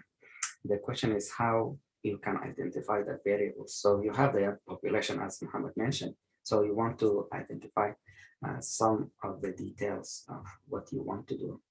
One approach is to contact the APS, Adult Protective Service. Usually the nursing home or the hospitals in the area have connection with this agency. And usually they have their maybe social worker or case manager where they investigate about the case that happened either at home with family members or at the hospital, or in your case in the nursing home. So they will come and investigate what happened, and then what party involved. Is it the certified nurse's assistant? Is it the nurse? Is it a physician? Whatever. And then they put detail of that, and then they take it from there to the next step. Maybe they will take the patient to another different, and they will sue the hospital or the nursing home. So my approach will be to get in contact with APS and see what information they have. Put an idea about how many cases you want to investigate. Let's say 50 cases, 25 patients, something like that. And see if they can help you collaborate with them. And then this is the first step, is to identify where is the data, what variables you want to get out of this data. The second part is if you want to compare that to one nursing home with the staff in that nursing home. To do that, some nursing homes, they have their own internal quality improvement questionnaires, kind of. They ask the nursing or the staff about their satisfaction, the patient about their satisfaction. So talk to the staff in that nursing home or and see if they have data in that sense. If you have, then you have two data sets, one from the APS, one from the nursing home, and then you can identify the variables and take it from there to see if there's a comparison for your project. So it's a good idea. Let's discuss Abuzer. Go ahead, Abuzer, and then we'll back to you, Muhammad. Yes, Dr. Nadir. Going back to the project, so I'm asking about your suggestions about the number of subjects. As Alfie mentioned, she has the data from 2016 until now. So we can study from 100 to 1,000 subjects. So your suggestions for us to start so what with, what I think is you can do it in different ways. One way is to look at the whole set from 2016 to current or 2020 and see if there is increase in homicide, let's say, in older adult compared to the age cutoff 50 plus and less than 50. So see in 2016 how many patients above 50 compared to below 50, and then 2017, 2018, and so forth. And look at this and see if we see the trend is similar to the trend in younger patients, That's one thing. If we see difference, then it's a different thing. That's one way to look at the long data set. The other way is to look at certain time period. Let's say you want to look in 2016 only compared to 2020 only, and then see in this 4 or 5 years any difference between the population group as far as what happened to the homicide. Is it certain drugs that are used in 2016? Now they are not used in 2020, but there are different drugs that are used in 2020 or something like that. If we want to compare, for instance, drug use and homicide incidents in this population. For that, you can set a goal. Let's say we can identify 50 cases or whatever number you want, like 100 cases in 2020 compared to 100 cases in 2016, and see. So when you discuss with her, you can see what also if she has any other suggestion and with your teams regarding the population that you want, the sample size and what data and what variables you want to look at. And out of this, you can generate, as we said, for instance, look at only the drugs that are used, or just the incidents, or the location, geographical location. Let's say in 2016, more incident or deaths happen in part of the city. When we compare it to 2020, we see increase in number of deaths in different parts of the city, something like that. And then depending on that, you can say we can target these areas with some education or whatever you want to do as far as what's the next step is the government prevention and creating new programs, something like that. Does that answer your question? Yeah, it does answer my question. And you mentioned about variables that we might include it. So do you have suggestions for variables, like we can use like 5, 10 variables and study them? Because when we pull data from system, we have many variables: names, age, marital status, employee, unemployee, a lot of variables. So what variable we should focus on to conduct our project? So again, when you have your group, present with them the variables that you have, and then with the group you can discuss, okay, why don't we identify the age is good one for us on all the projects. So that's one variable. Gender, we can assume that's also a good one. Employment, we can say that's a good one because we can see if you are not employed, then most likely you will get into the business of drug or whatever. And then you can add more and more of the variables that you can, I don't know, the data set that you have. Then maybe you can identify, say, a total of 10. You don't have to make it big project. I think if you limit it to a manageable data set that you can identify and then see what you can get out of it, and in the form of, we looked at the data set, we identified these variables, and we found these differences or this trend or this is what's happening, and then you can generate a discussion out of this. As far as in your poster, this is what you can say: we collected the data, we collected this variable, and we identify and analyze, and this is what we found in this study. Does it make sense for you? Yes, it does. It does make sense. Thank you so much. The other thing regarding the age group cutoff, you mentioned we can use like 50 as the cutoff between, we can say above 50 and below 50. But from my experience, I haven't seen a lot of homicides that are older than 50. So can we add it as a variable, or So again, I'm not sure what the data set have. If you, in 2016, you don't have any case of patients or death in older patients, that's fine. In your analysis, what you're gonna say, we try to identify in 2016 older patient and we did not find. And then you compare it to 2020. And in 2020, you will find, let's say, 10 cases. Then you will say, oh, there is an increased number of deaths in older population.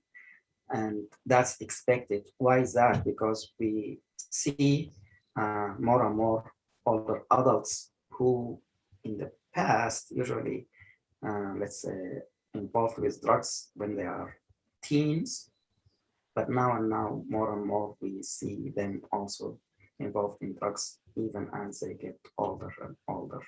It's similar to other diseases, STDs or whatever. So you can say, oh, this is a trend and we expect that, and we can generate an idea that this is gonna happen. So why don't we address it from now? Instead of in 5 years, we'll have a catastrophe of a lot of death because of overdose or something. Okay, thank you. So can we use the same pool of information for the whole project, or we should use different subjects for different projects? Again, Like we have two projects. Again, it depends on what the idea and what variables you want to select for the study number one, number two, number three. If the variables the same in the three projects, then yes, collect all the information in one data sheet. If the variables in the first one and second one doesn't match, and the subject in project one, project two doesn't match, then there is no need to make it in one file or data set for your sample or for your study. What we did in last year, we collected the information from patients at the hospital, and we collected all the variables that we think we will need.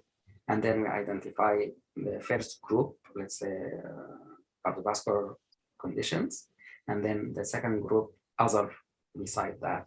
So all of them, it's the same patient group, but the variables were different. The first abstract, we collected about hypertension, stroke, cardiovascular, MI, something like that. And the other group, other conditions, arthritis, renal disease, whatever. So does that make sense? Yes, it does. Okay. I'm sorry for taking your time, but no, this is right. the last thing. If you don't mind, can we use the survey that you made to be official, so we can post it? Everybody wants to participate can fill out this survey, and we can use it as something official. Oh, sure. If you don't mind. No problem.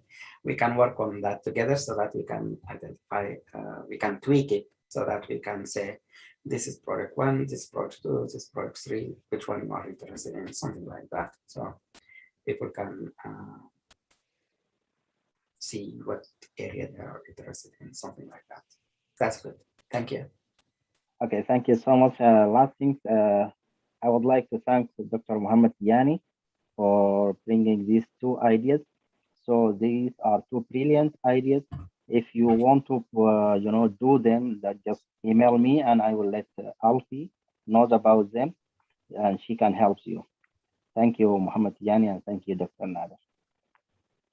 Sounds good. Thank you so much. Yeah. So Muhammad Tijani, you want to add any? We can discuss yours. Thank you so much, Dr. Nader, Dr. Abuzar. I was just thinking of a way to incorporate these two ideas in the first project, which is the homicide drug overdose. But I want you guys to think with me how we can just fit it in. I mean, the opioid overdose and Narcan and the pandemic, if there is any significant increase in the homicides related to these two variables, if we can use it as variables. So one thing you can, if I may add, is when you are looking at the variables, when we discuss it with Frena, is that look at these patients and see if in their chart the naloxone or Narcan was mentioned. The issue, I think, is at one point you mentioned the discussion about is it over the counter or not over the counter? Is it in the ER? Sometimes they give patients these kits so that they can go home and just keep it in case they need it. So that one variable you might see if you can collect this some information from the data set that you have. The use of Narcan in these cases. And sometimes you can do a chart review if you can get, I'm not sure how far the information you can get in your data set, but let's say the patient died because of overdose. Can we collect more information about the history of that patient? Did they go to the hospital? Were they treated with overdose in the past? How many times? And did they use Narcan at home? Something like that. If we can't, that's also not a big deal. But this, what I think maybe you can do when you integrate your idea about Narcan.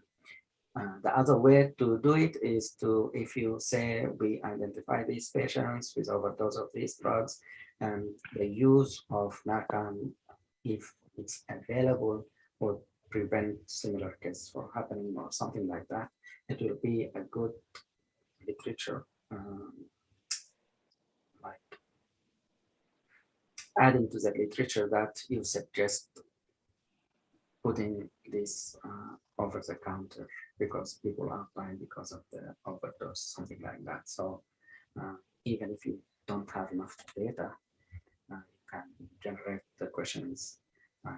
Can this be preventable using Narcan? And you can look at the literature, see what other people are saying. So, great. Thank you so much. You're welcome.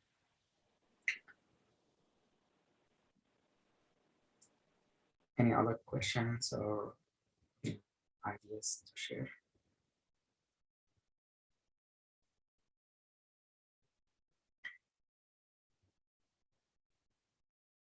Ali mentioned that the variables depend on your interest as a group or variable literature. So as we mentioned, you look at the literature, what recent studies showed and the association with gender or other hypotheses you have, and look at what people mention in the literature, and you come up with either similar variables so that you can confirm what people said in the literature, or you can generate new variable and see what areas they did not study, then you can study more. Excellent. If I said that the right way, Ali. Excellent.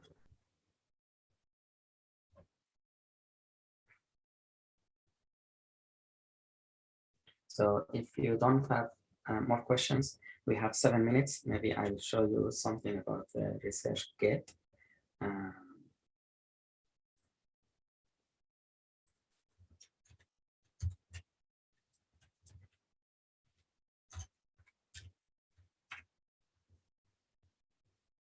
Some of you might know the research gate, but some might not.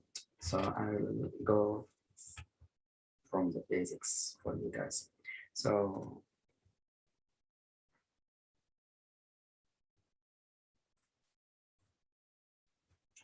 if you want to be a member of the research gate, what happens is you just join them. It's a free service.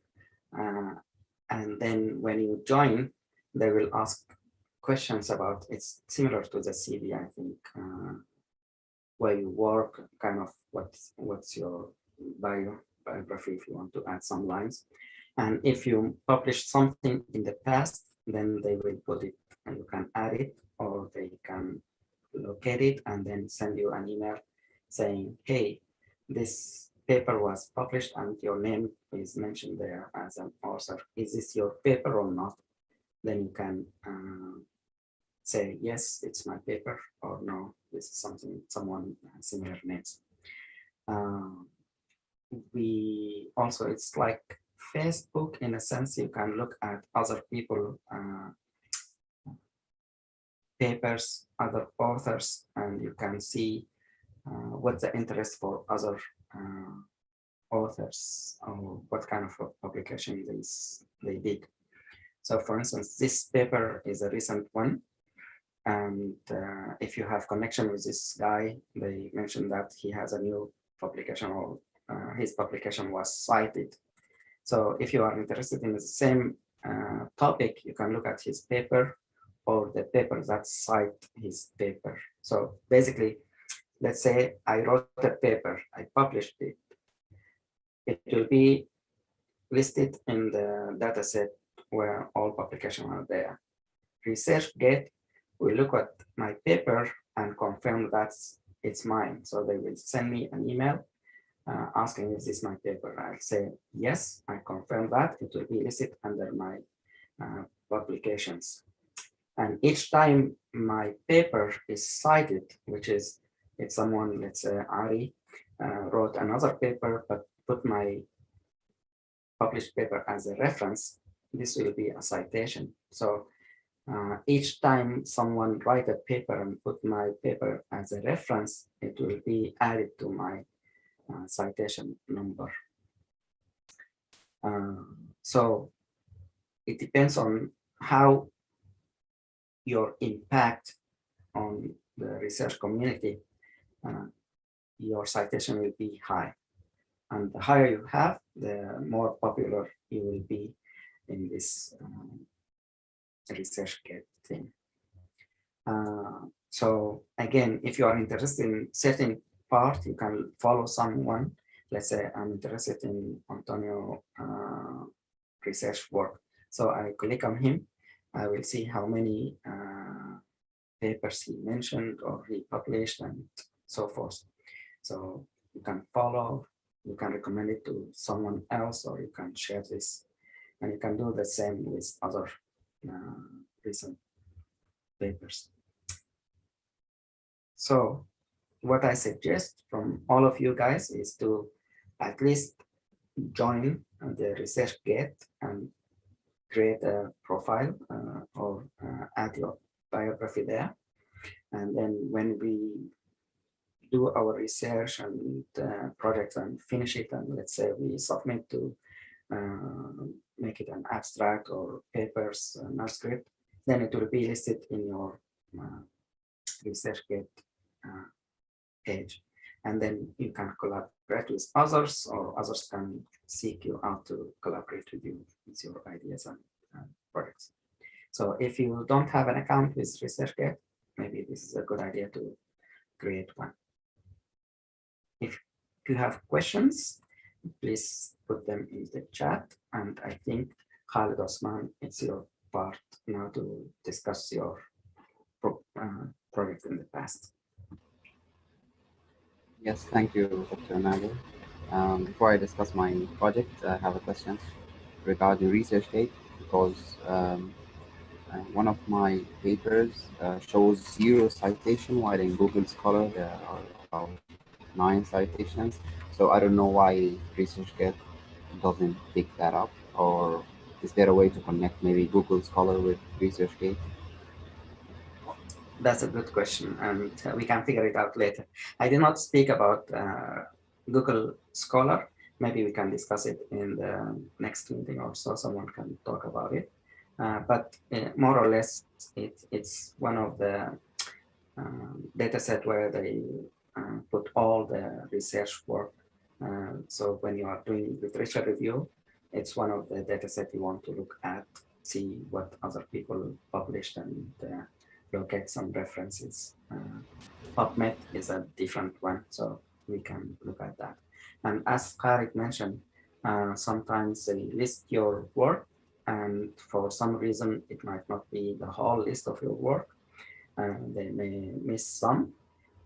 I'm not sure if you can do that manually. You can add them to your list of publication. but in any case, we can discuss that later.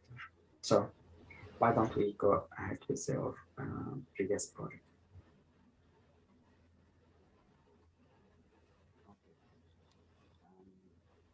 First of all, I would like to mention a couple of points regarding the project I've worked on.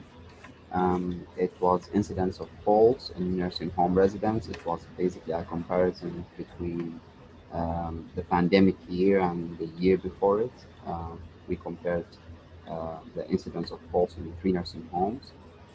Dr. Nader and Sumi made it pretty much straightforward because they provided the data, and also later on Dr. Nader provided these feedback.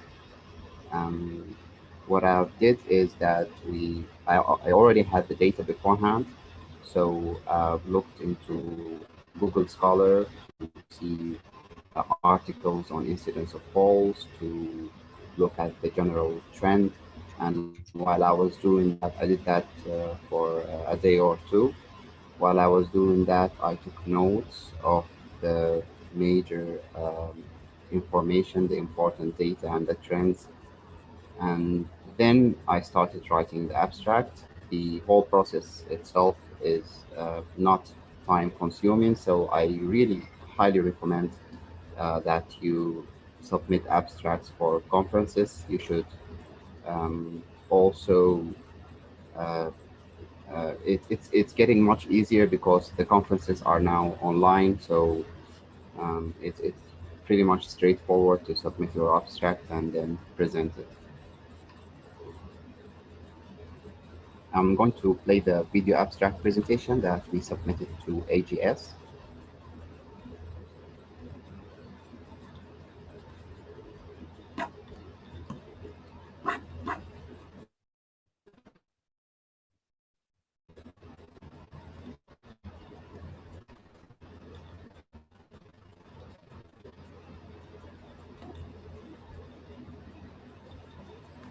Hello everyone, thank you for taking the time to view this poster abstract presentation. I am Khalid Osman. I'm a Telegeriatric Research Fellow at Michigan State University. I'm also a clinician at a CHAP teaching hospital here in Sudan. First of all, I would like to thank Dr. Nader Abdurrahman and the Department of Family Medicine at Michigan State University. I also want to thank all the co-authors for their valuable contributions. I'm going to present incidents of falls in nursing homes before and during COVID-19 pandemic. Falls are a major cause of morbidity and mortality in older adults. The incidence of falls is increasing in the United States, and each year, the number of people aged 65 or older is also increasing. Thus, falls is an important topic in geriatric health, and it's crucial to address this through extensive research. Historically, decreased physical activity has been considered a major risk factor for falls. This is why the most effective falls reduction programs incorporate exercise. We set out here to study this association between physical activity and risk of falls. The pandemic has created a unique opportunity to determine this association, since during the COVID-19 pandemic, physical activity levels have decreased significantly. Our objective is to examine the COVID-19 pandemic impact on incidence of falls and major injuries in nursing home residents at local, state, and national levels. We conducted a retrospective study on CMS data collected from Casper reports in 3 nursing home facilities in Lansing, Michigan. A paired sample t-test was performed to compare incidence of falls from March to October 2019 to incidence of falls from March to October 2020. Which coincides with the time period before and during the pandemic. Our results show that incidence of falls with major injury decreased significantly in 3 nursing homes in 2020 compared at the state level in 2020 compared to 2019. Our data showed there was no statistically significant difference between incidence of falls in 2019 compared to 2020 in nursing homes, both at the state and national levels. In conclusion, incidence of falls during this pandemic was comparable to the incidence before the pandemic. This is why we need to examine the association between physical activity and risk of falls. Although this association has been established in many articles, our results contradict this. Falls with major injury have decreased significantly during the pandemic compared to the year before the pandemic. The decreased mobility, likely due to fear of contracting the virus along with the imposed restrictions, may explain the differences we found in this category. All this creates an urgent need for further research to ascertain risk factors of falls and aid in developing effective falls reduction programs. Thank you for viewing this video presentation. You can find my email below. Please send me any inquiry you have. We will also be available at the pre-conference day.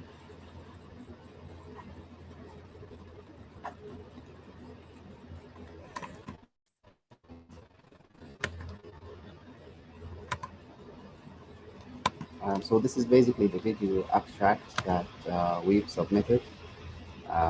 First, uh, we submitted the abstract written, and then when it got accepted, I made the. Sorry, I was struggling there to find the button to stop sharing.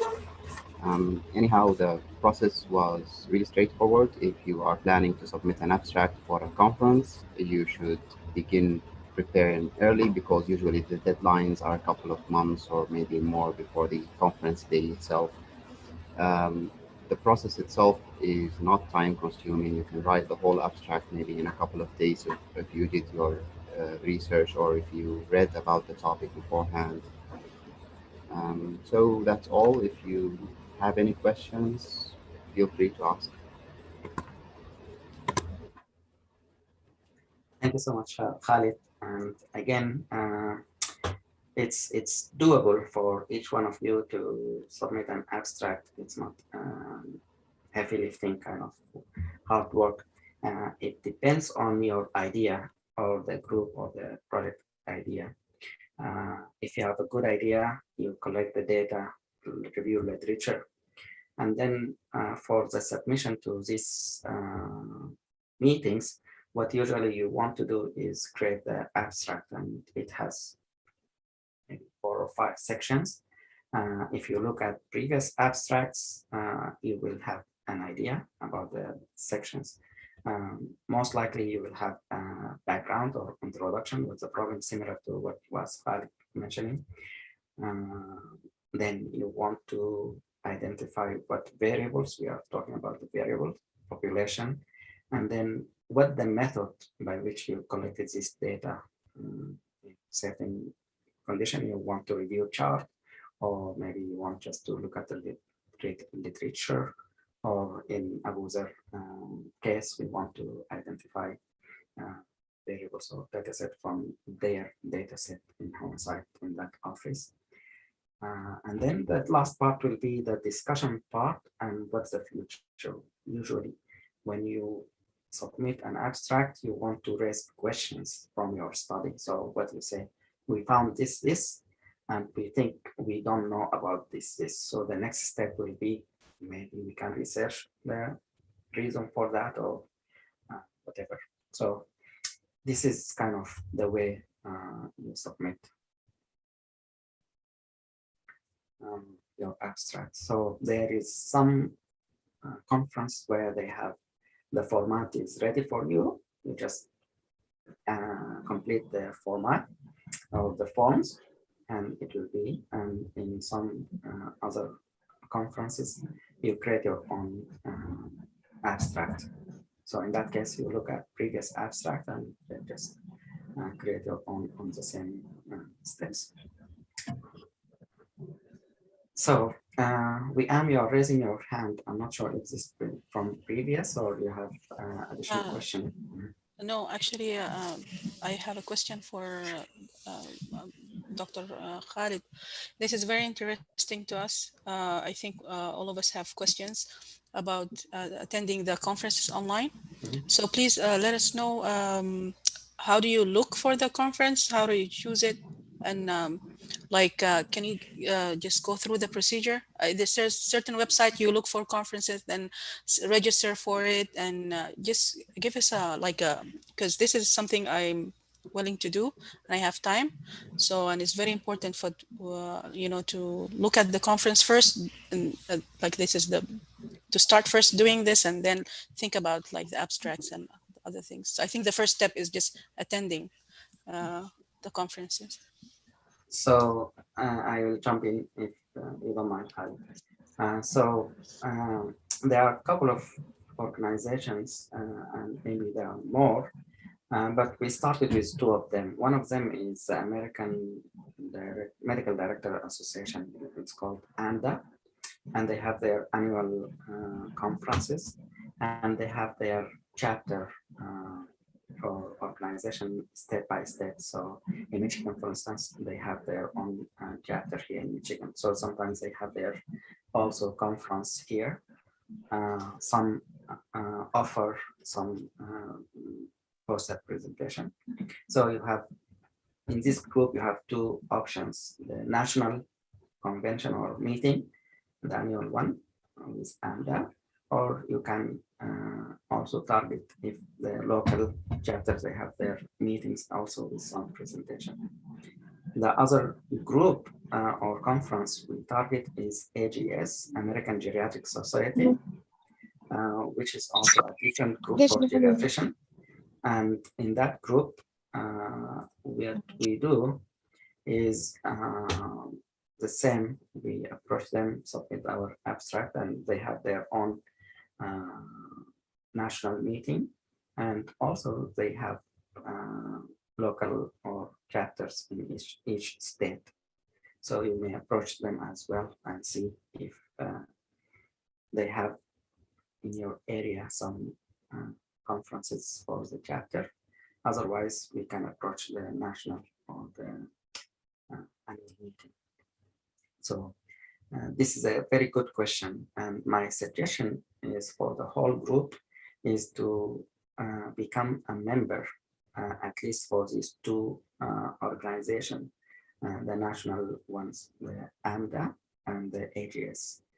And the reason behind that, number one, if you have a project proposal, then you can submit to these programs.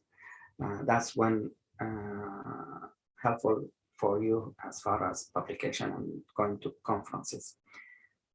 That can be done virtual if, like last year, if we still have problems with COVID, or in the future, maybe they will get that done in person. So maybe we can also, if accepted, the presentation might be in person. So you print your poster and go there and talk to the people in real life.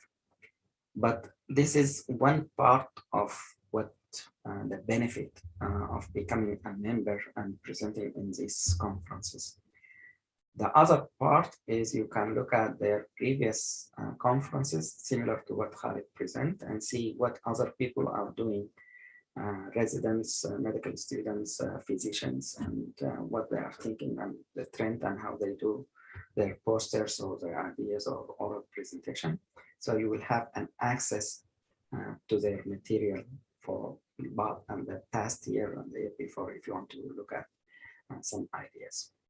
And the third part or the benefit, which is, I think, is more important also compared to the previous, is when you put it in your list, in your ERAS application for the membership that you have. If you say I'm a member of the AMDA, the American Medical Director Association for Geriatric Nursing Homes, and then you mention I'm a member of the American Geriatric Society, then in the application, they will look at you and they say, oh, you're really interested in geriatric because you are a member in this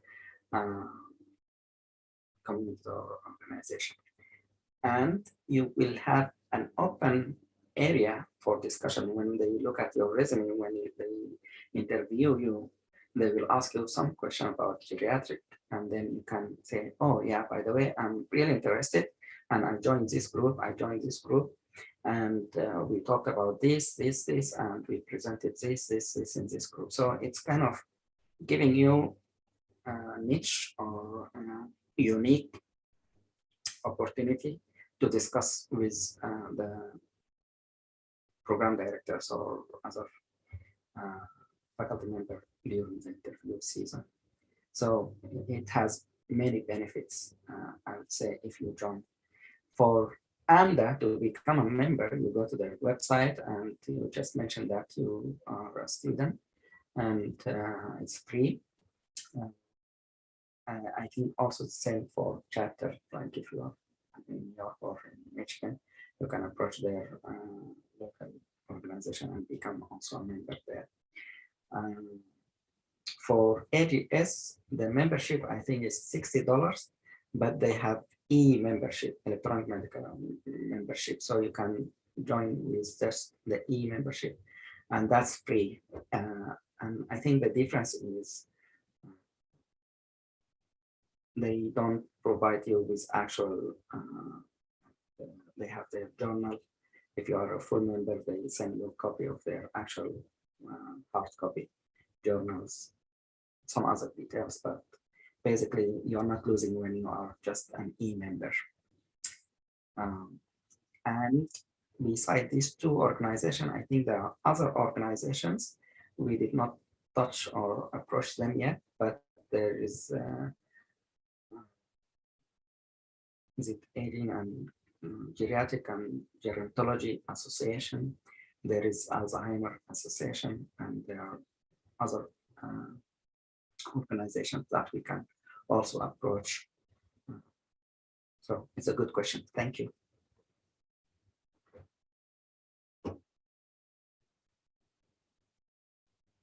Khalid, you want to add something, or anyone else wants to? Yes, there is a question in the chat box. I think you already answered that in part, which is how you choose the conference. Excellent. Yes.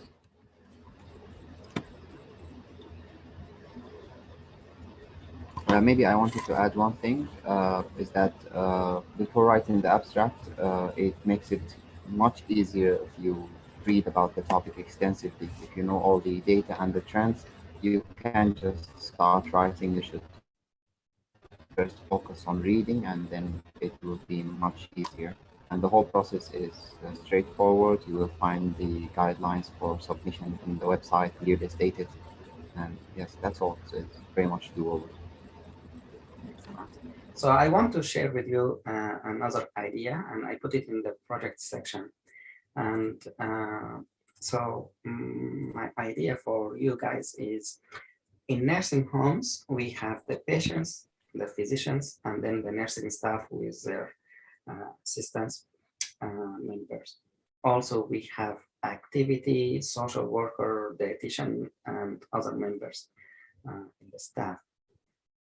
My idea is to see the role of the activity person or the staff that's involved with patient in nursing homes, and we can target the same duration for the pandemic, COVID-19. So we'll say we want to see what kind of activities patients in nursing homes were attending, and what the effect of COVID and how did they adapt to that. So what I think we can do is we can generate a similar survey to what we just showed you, and maybe you can start with some questions there and see if we can identify nursing homes in one area, let's say in Michigan or in New Jersey or New York or Florida, wherever you are. So we have a list of all these nursing homes with their address and phone numbers. And what we can do is we can, let's say, we focus on Michigan. So maybe 5 of you will work on one project about the role of the activity personnel or staff in nursing homes in Michigan during COVID. So you create the survey, and then you have the list of, I think they have 400 nursing homes in Michigan. So you divide them between the 4 of you, the 5 of you. So each one will call the nursing home and just fill out the survey about how they manage. So a couple of questions, and all these questions, when you get the data, then you can see how did they respond to the pandemic when it hit the nursing homes. Along with that, similar is how did they do. You can look at the mental well-being of these residents from a different aspect. You can ask the staff, the same members, how did they communicate, get involved in the activity? Were they more lonely? They didn't participate as much, and if they are sleeping more, something like that during the COVID confinement period. And also you can do that in area by area, let's say in Michigan or Florida. So let me know if you are interested in doing some sort of questionnaire-based project. This can be also done in other countries, like in Canada, we have one fellow. If she is interested in looking at some of the nursing homes in Canada, or we have fellows in Ireland, we can look at nursing homes in Ireland and see if we can, let's say, collect similar information and then compare between US, Canada, or US, Ireland, or the three countries. We can get some information and then say, we found this is how the staff identify areas for improvement and getting involved with residents, or these are the problems that they faced.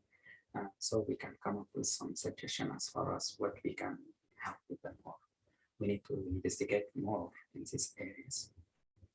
And I think these ideas, if we can get information, I think it will be accepted in either the AMDA, because it's nursing home related, and it can be quality improvement projects, or in the AGS, the American Geriatric Society. I think it will be also accepted.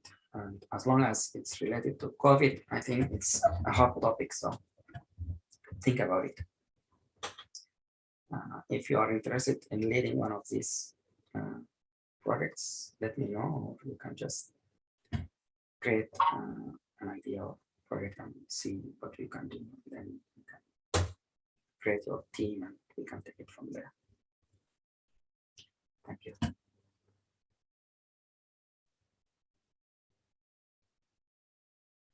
Any questions?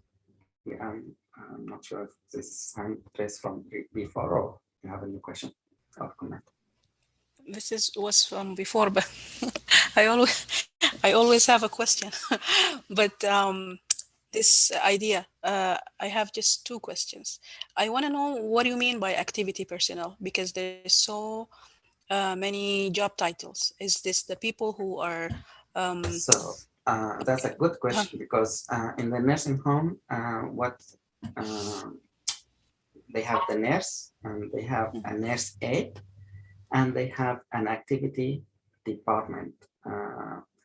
They have the activity director, and he or she might have some other staff member for the activity, maybe 2 or 3 in that department. And what they usually do is they want to keep this resident involved in leisure time activities. When the patient is admitted, they come and ask them about what they are interested. Let's say someone is interested in reading the newspaper, so they will make sure they get the newspaper every day for them in the morning. Or they read books, so they are interested in certain type of books. They will collect some of the books and bring them to them.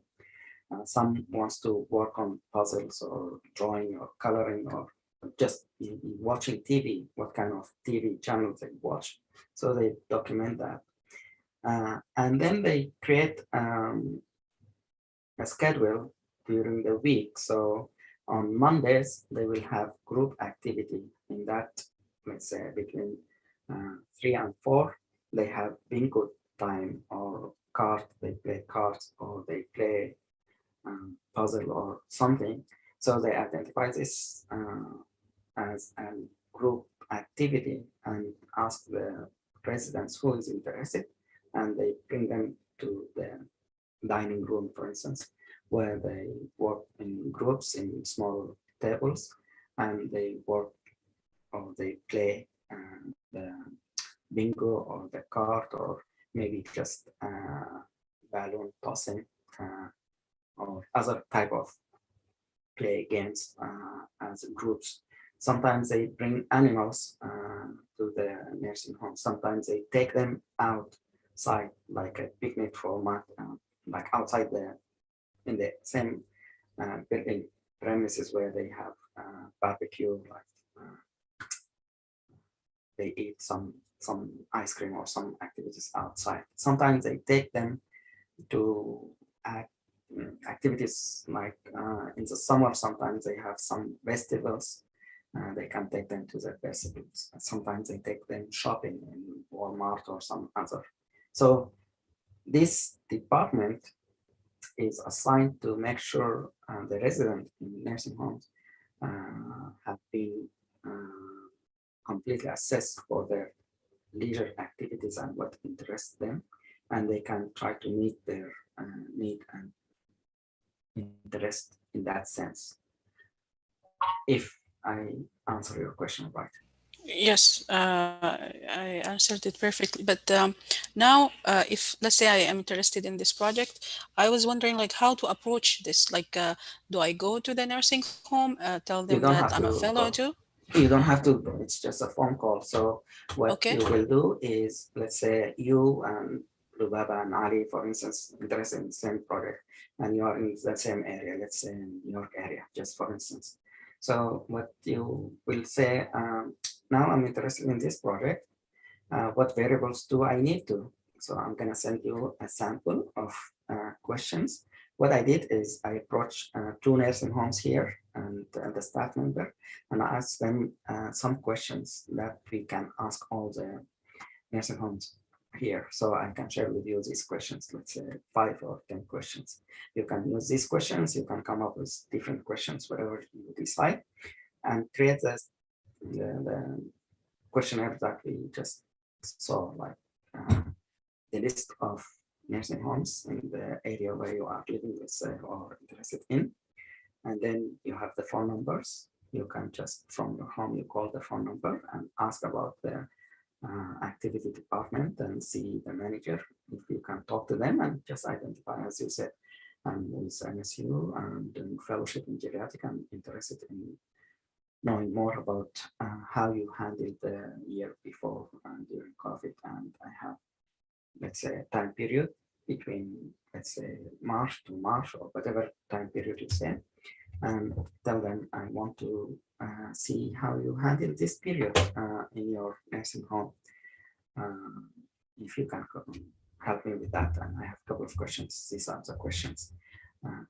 Ask a question and see if they can answer this. It may apply to most of them, maybe all of them. It may not apply to all your questions, but at least you will have an idea. They may have similar answers, or they may have different ways of handling the situation according to where. Okay, so Area so everybody in the department will answer the questionnaire? No. You can ask the anyone in the department. Like you start with the director if he or she available, and if she or he available, then tell them I have 6 questions or 10 questions. If you don't mind answering this, so we want to understand how you handle this, and we go over the question with one person in that department. So okay, the nursing home, one person. And one person. Enough, yeah. And then how many nursing home you're looking to target? So it depends on what you want. Let's say if you want to go by state level, you can identify which state you are in and who can help you with this. Let's say you are in California and you are 4 of the fellows in that area or around. Then you create the group for that project, and you can say, oh, in California, we have 500 nursing homes. So the population of the target sample is 500. You divide that between the 4 of you, the 5 of you. Let's say each one of you will have 100 nursing homes. So you start with your list and you call first nursing home. If they answer okay, not, go to the next and next and next. And by the end of 1 week, 2 weeks, you will have answers to your questions. Some might not be able to answer or refuse to answer. And this you can either exclude or you can just mention in your data set that this number of nursing homes did not answer our question. So just my last question is, I answer all over the phone. So I'll ask them and just fill the survey on their behalf and just write down, this is the name of the nursing home and the person I contacted and something like this. Something like okay. that. Yes. So it's gonna be done over that phone call. Yes. Yes. Okay. And yeah, if so it can be the head of the department or anybody in the department, or I have to be specific? No, anybody in the department, because we assume they work together and they have okay, as one team. Yeah. Yeah, more or less they know the activities they do with the patients. Okay, I think it's a straightforward. I think it's doable. Yeah, once we have a team and then we divide each other, and I think it's something that can be done really easy. Sure. Over the phone. Yeah. Thank you, Dr. Nader. You're welcome. No problem. Any other questions from the group?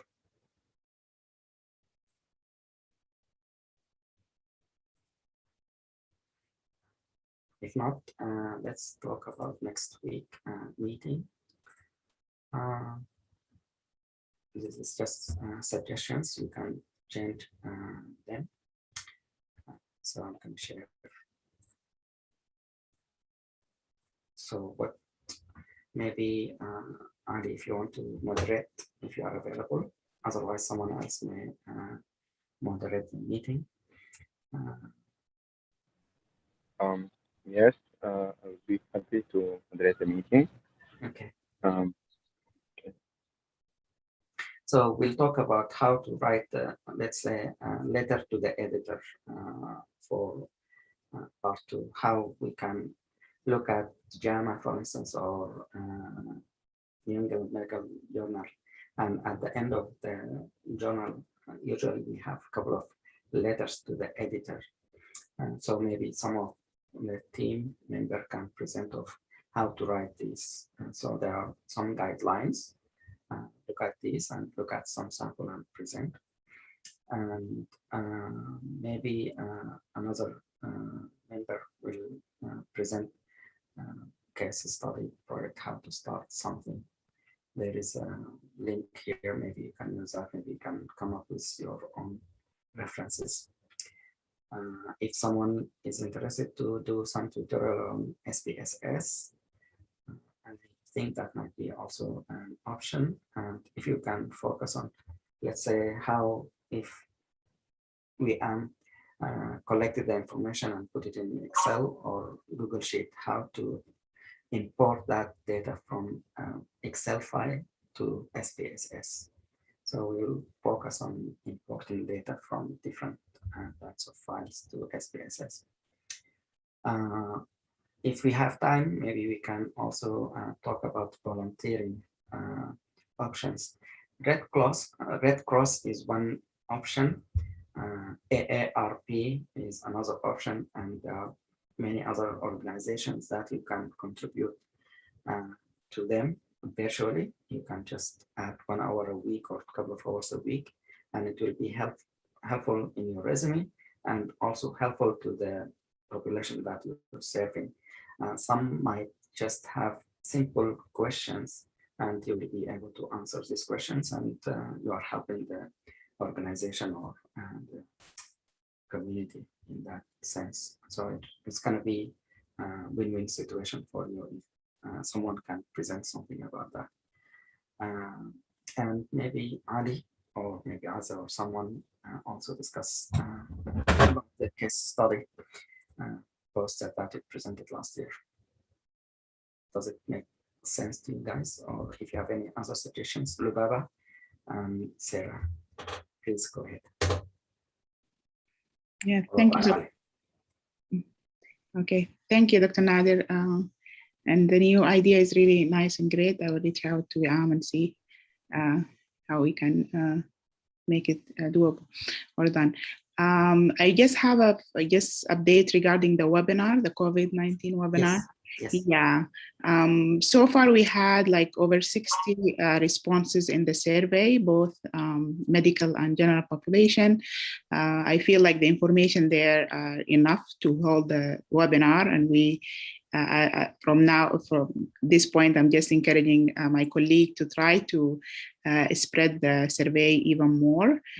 From what I noticed from the responses, most of them are from the Khartoum area. I don't know if the power issue or the internet issue prevented our families in the other states to give responses, or it is not reached, the survey did not reach them yet. But I feel like the information are enough to hold the webinar for now. Ali and I suggested that maybe this Friday or next Sunday, if possible, that we can do it with SAPA in their Facebook.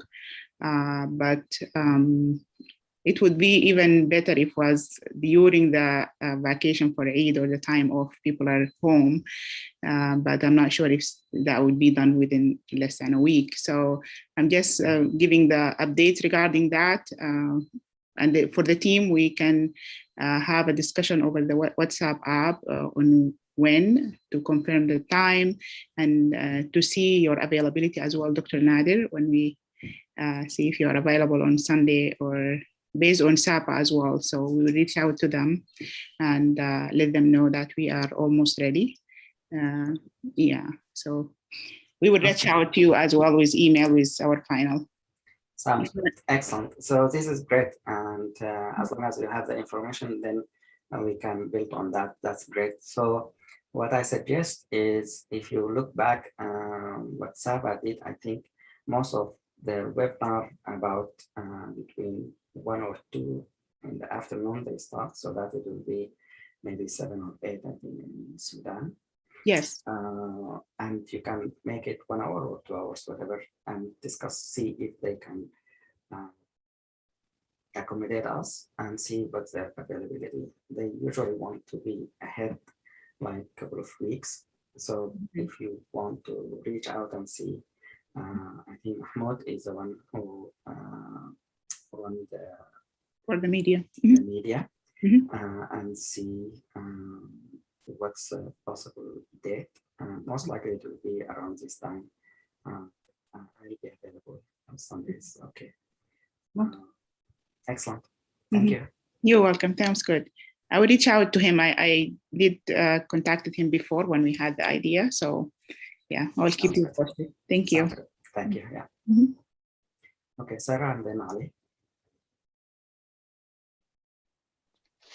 Thank you, Dr. Nader, for the webinar and the idea for the activity in the nursing home. It's very interesting. I just would like to inquire, so it's just a survey and it doesn't require like IRB approval. Is that correct? Or like?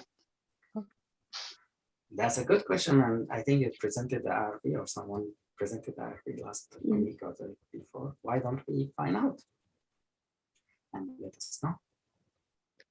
If it's required, then we can go ahead. If it's not, then yeah, that's it. It's fine. Excellent question. Thanks, Dr. Yeah. I want to ask about this week's agenda. Will it be postponed to next week, or the next week separate from it? Say something about. So this, yeah. So for this week, we supposed to introduce the ResearchGate and Google Scholar. So we touched a little bit about the ResearchGate.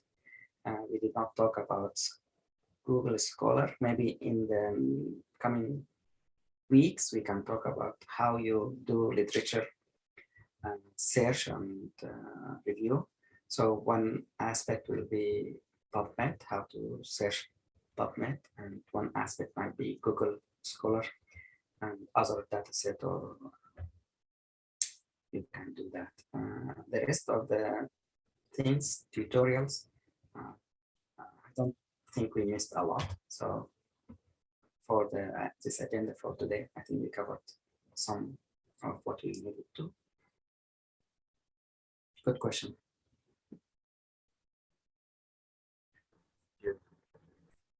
So for next week, is it clear for the teams that are, I think, the orange team will present something about case study, and maybe one member will talk about how to write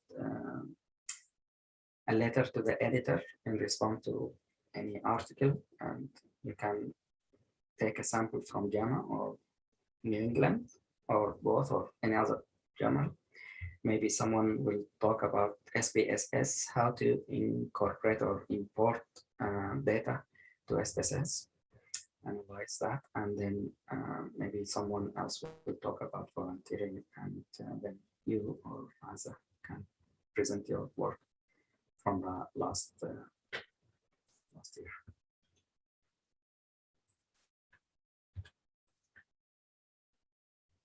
All right, I don't see questions. Oh, sorry.